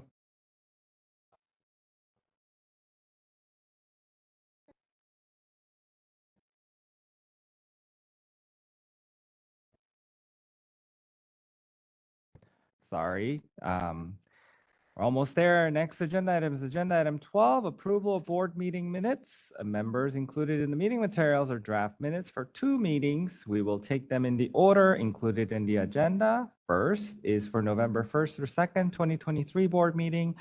Anyone, any comments, or anyone would like to make a motion to approve the minutes? Motion to approve the minutes. Thank you, Jose. Any second? I'll second it. Thank you, Renee. All right. With that, we're open for I'm public comment. Go ahead. I'm Maria. sorry, I might have missed it. This is November November. 1st to 2nd. So I did have a question. I'm sorry. Yeah. I didn't have it marked on the right page.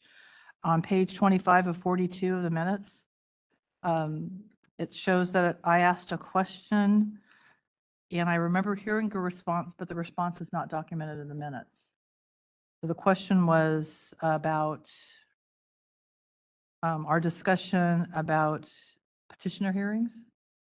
You catch Mhm. up with me? Mhm. So I asked if all the members could receive materials and then watch the committee hearing.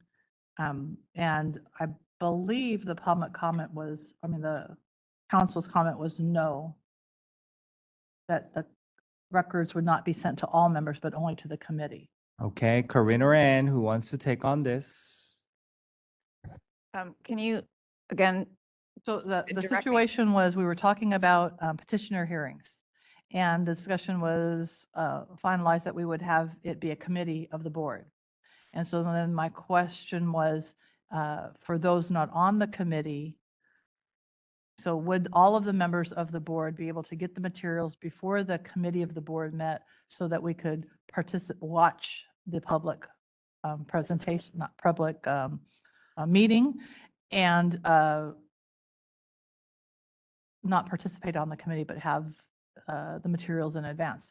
And the comment, I believe your answer was no, the meeting materials would only be sent to the committee, not to the entire board. That's correct.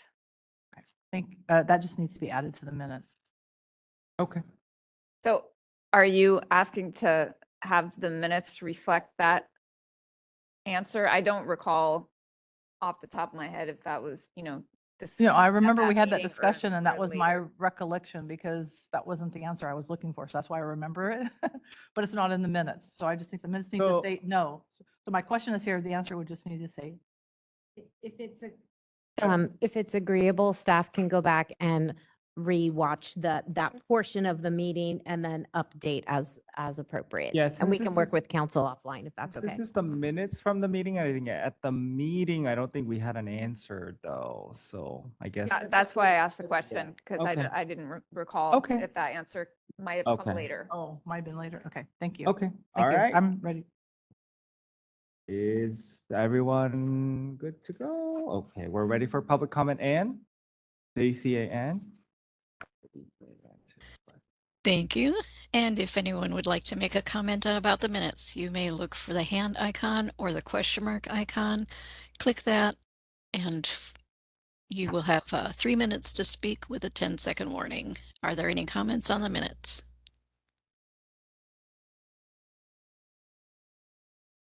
I do not see any requests for comment. Shall I close that feature? Yes, please. Thank you. You're welcome. Ready for vote? Jesse, how do you vote? Yes. Thank you. Renee, how do you vote? Thank you. Jose, how do you vote? Yes. Thank you. KK, how do you vote? Yes. Thank you. Maria, how do you vote? Yes. Thank you. Nicole, how do you vote? Yes. Thank you. Jason, how do you vote? Yes. You and I vote yes, the motion passes.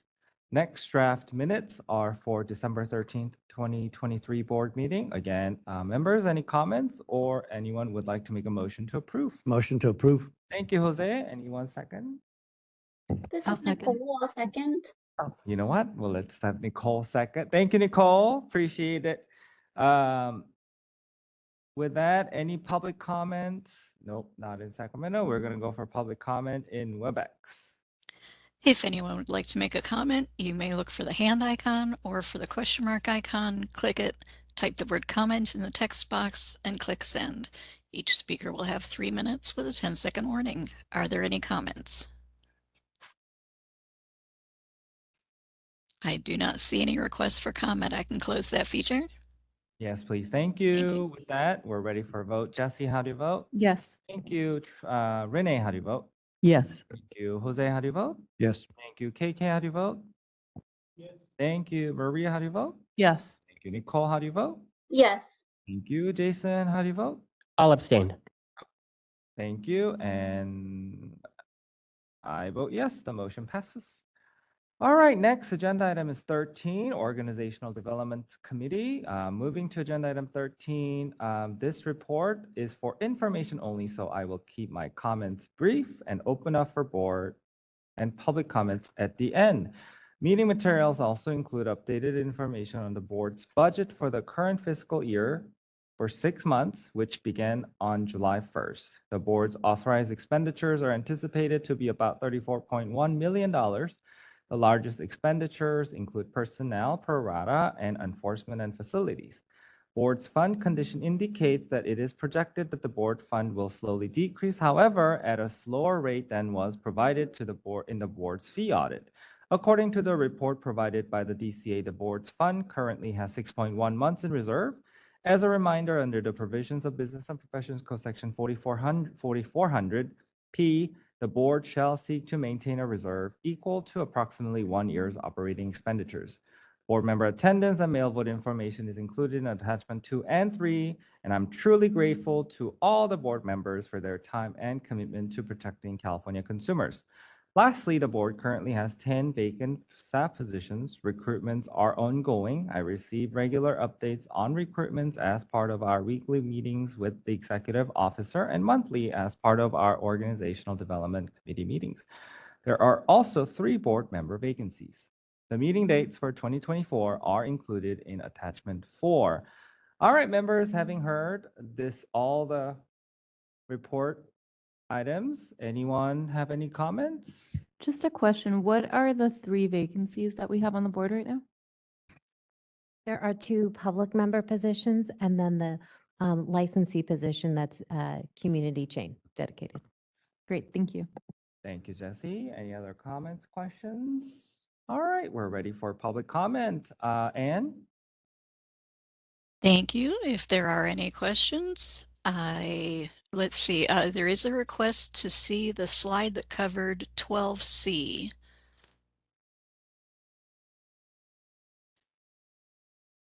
And Ure, does that answer the question that you might have had? Apparently it does. All right. So if there are any other questions or comments, you may look for the question mark icon, type word comment in that text box and click send, or the hand icon, which will raise your hand. Are there any comments? No, I do not see any requests for comments. Shall I close that feature? Yes, please. Thank you so much. You're welcome. All right, moving on to next agenda item 14, Executive Officer Report. Members, I'll turn the meeting over to Anne for a brief report. Anne, the floor is yours. Hi, so there's a few things in there. There are some new budget restrictions, so there's some information in there. We are working to implement consistent and looking for opportunities to save money on costs.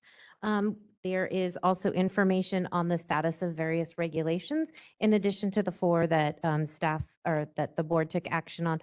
The other one where there is an update is that the fee regs have been submitted to the department to begin the pre-review process. Specific to legislation, the board has 4 legislative proposals for the year. As indicated in the meeting, and I regret to inform you that we have not been successful in finding authors. So if that continues, that's the recommendation that the board can, pursue those through the sunset process if authors cannot be secured. And then the final thing is there are a number of mandatory trainings that board members are required to complete through the appointment process as well as through reappointment. There's annual as well as semi-annual and then once every 4-year training. So if you have any questions on your compliance with that, please reach out to Debbie Damath and she's happy to provide you with an update on the mandatory trainings that are outstanding. Thank you. Thank you. Questions for Anne, please? All right, no questions. We're ready for public comment in WebEx. And if anyone would like to ask a question or make a comment on the EO report, you may click on the hand icon to raise your hand or the question mark icon, type the word comment in that text box and click send. We do have a request for let's see, a request to comment from Jackie Stover. Jackie, I'm going to send you a request to unmute so that you can have 3 minutes with a 10-second warning. You're unmuted. Jackie Stover, I'm a specialty pharmacist. I wanted to take a moment to thank the board for its continued efforts in finding an author to sponsor AB 1557 regarding remote processing.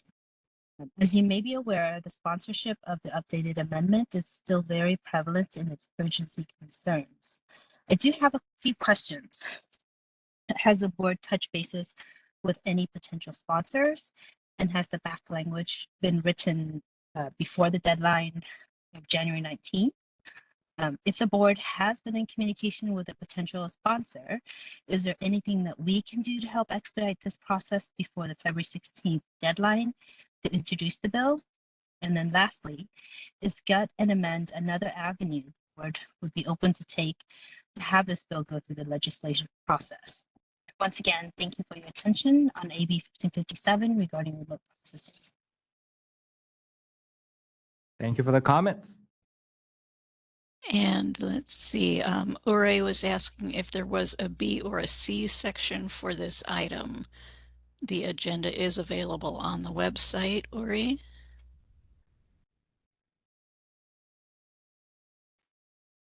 The EO report has B and C. I do not know. Have we covered those already? My apologies.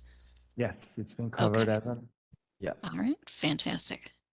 All right, and there are no further requests for comment. Shall I close that public comment? Oh, caller 1, my apologies. Caller 1 has a hand raised. I'm going to send you a request to unmute your microphone and you'll have 3 minutes with a 10-second warning. And you're unmuted. I wanted to also echo off what the previous callers called and asked about in regards to AB 1557.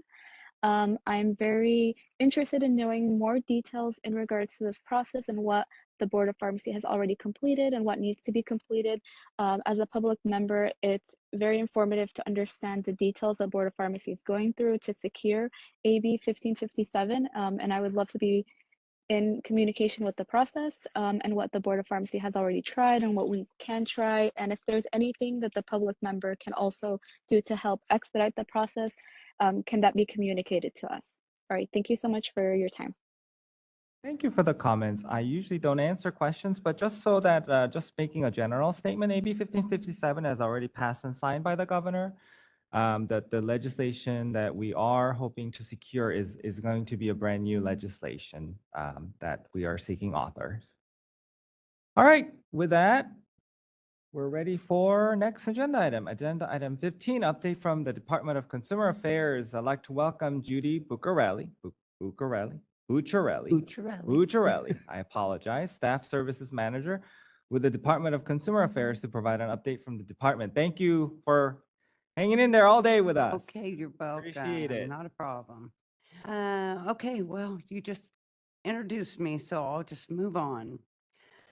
First, I have a Business Consumer Services and Housing Agency update. The agency will welcome a new secretary this month. Tamika Moss was appointed by Governor Newsom and will officially begin serving as secretary on February 12th. We extend a warm welcome to Secretary Moss and look forward to working under her leadership. My next item I'm going to omit from my presentation today because Ann covered it already regarding the current year expenditure freeze. So next, I'll provide a diversity, equity, and inclusion update, also referred to as DEI. The DEI Steering Committee held its quarterly meeting on December 15th. The committee reviewed a draft DEI intranet page for employees, re-elected its chairperson and vice chairperson for 2024, and discussed DEI trainings. After approval at the meeting, the committee announced the launch of the DEI intranet page to department staff. This page provides a centralized location with DEI-related tools and information and real-time updates on the department's DEI activities for all employees. Providing DEI training opportunities continues to be a priority for the department and the committee.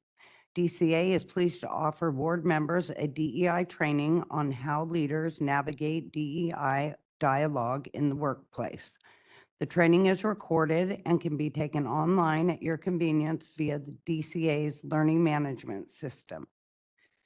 The online training is provided by Christopher Veal, who has 25 years of corporate experience providing coaching, training, and leadership development. The training provides tools for effective conversations, psychological safety, and how it impacts these conversations, and includes discussion around challenges leaders are facing. If you have any questions about this training, please contact Board and Bureau Relations.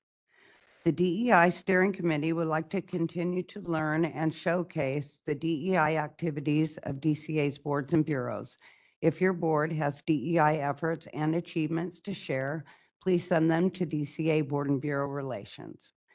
DCA continues to support DCA boards and bureaus in expanding culturally competent communications and promoting the importance of meeting the needs of all California consumers, licensees, and applicants.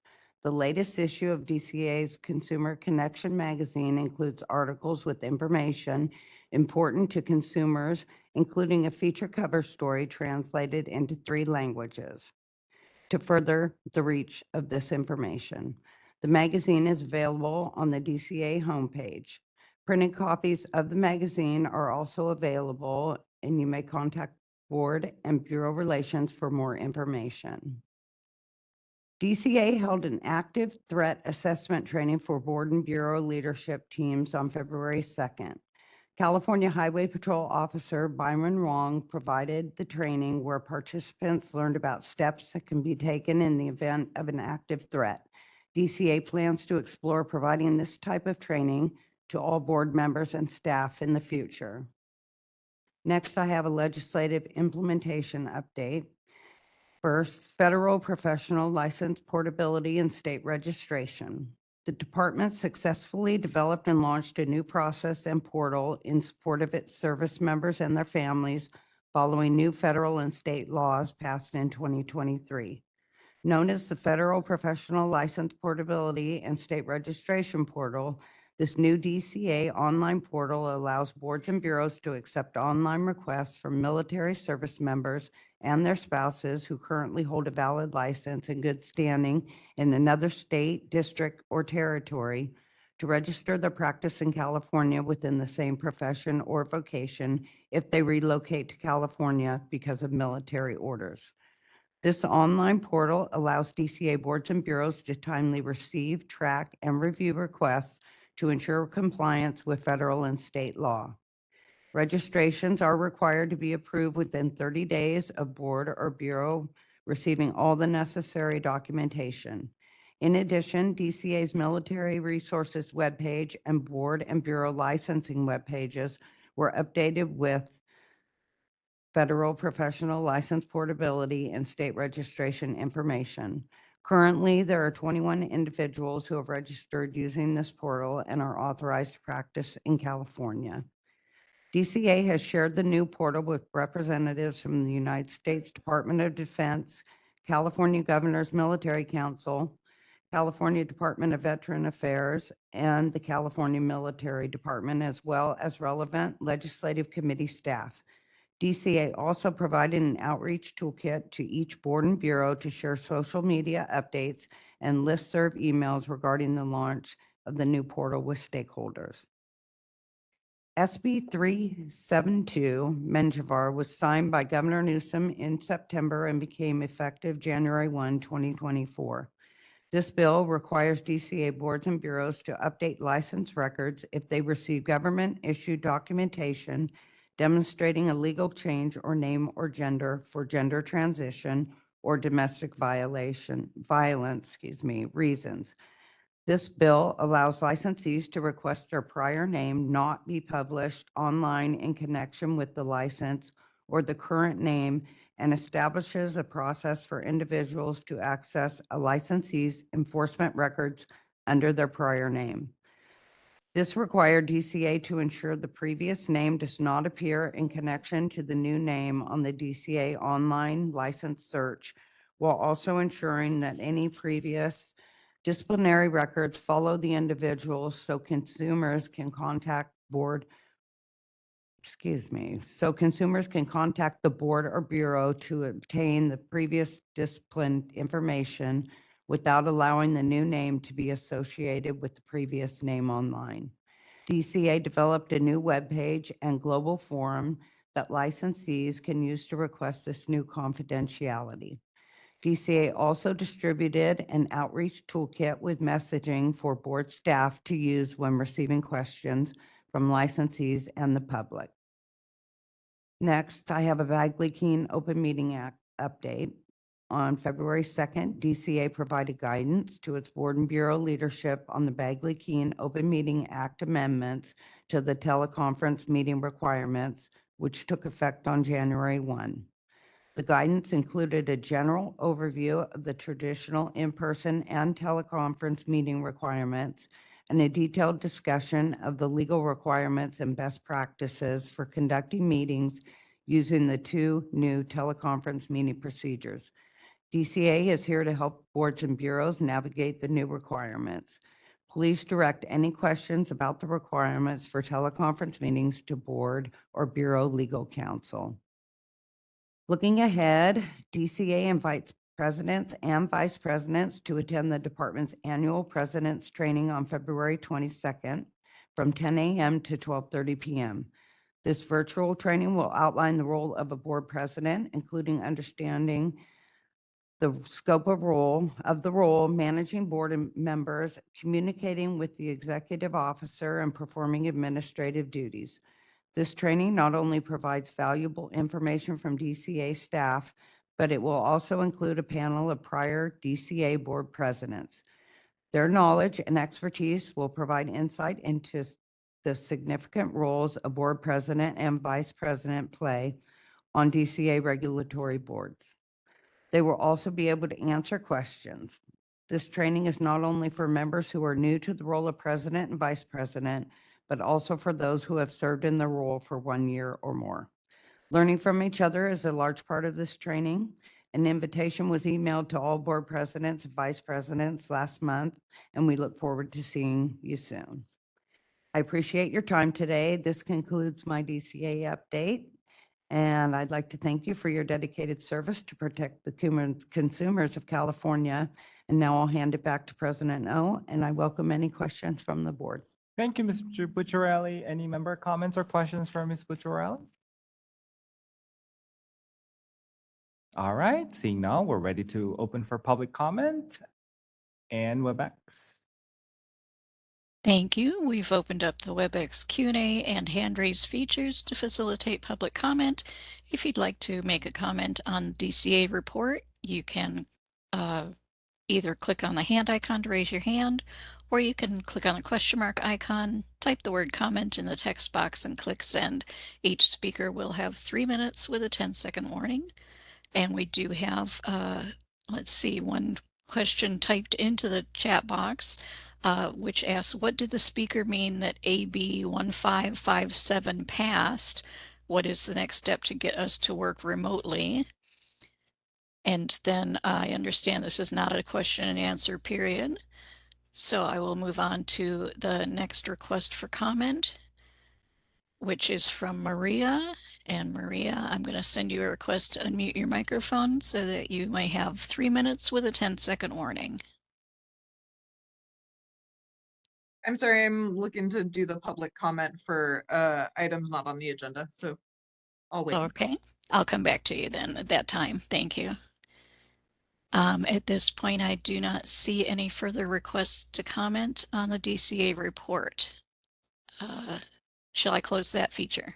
Yes, please. Thank you. And thank you, Ms. Bucciarelli. All right. Last but not least, last agenda item, 16, public comment on items not on the agenda items for future meetings. We will now accept public comment for items not on the agenda. You're not required to identify yourself, but may do so. I'd like to remind everyone that the board cannot take action on these items except to decide whether to place an item on a future agenda. Members, following review of the public comments for this agenda item, I will ask members to comment on what, if any, items should be placed on a future agenda. As a reminder, this agenda item is not intended to be a discussion, rather an opportunity for members of the board and members of the public to request consideration of an item for future placement on an agenda, at which time discussion may occur. All right, nobody is in Sacramento, so we're ready for public comment in WebEx. Thank you. We've opened up the WebEx public comment features. The hand raise, you may click to raise your hand, or the question mark icon, and then you can type the word comment into the text box and click send. So as stated, Maria has a request to speak. I'm going to go ahead and send you your fresh unmute request, and then you'll have 3 minutes with a 10-second warning. Thank you. Yes, I just, from earlier in my comment regarding the CE requirement for cultural competency, I would like to make a request for there to be some consideration made for those who may have religious beliefs that are contrary or not in alignment with the current training, to have some sort of potential waiver of the requirement, or a downgrading to this, instead of being a requirement, maybe to a recommendation of a area of CE. So I'm not sure if that's something that can be addressed in this board meeting, in future meetings, or in the licensing committee meetings. But my concerns are coming to be something I would like to have addressed, because my license will be needed to be in renewal in March, and some of these meetings don't happen until after that. So I'm just wondering if there's any comment that can be made on how to proceed in the meantime. Thank you for the comment. And our next request for comment is from Victoria Ferraresi. Victoria, I'll send you a request to unmute and you'll have 3 minutes with a 10-second warning. You're unmuted.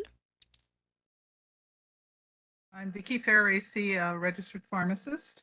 I'm here again. If you recall, I commented in November to ask you to consider a new step-down retirement category of licensure for pharmacists similar to what's available in Nevada. In addition to easing the transition for the pharmacist to full retirement status, this could be useful to have an interim step-down category of experienced pharmacists who can step up in case of a public health emergency, need for emergency response, or the like, so that they can easily be called back to the workforce. I'd like to ask again that the board consider this as a future item for discussion. Thank you very much. Thank you for the comments. And I do not see any further requests for comment. Shall I close that feature? Yes, please. Thank you. You're welcome. All right, any member comments? I would actually like to have that discussion of a potential step-down license or a retiree license on a future agenda meeting, if we could have That's that. potentially Thank you. coming in licensing committee in the subsequent months. Perfect, Yes. thank you. So Jose, I would recommend maybe in the future looking at adding the public comment at the start of the agenda.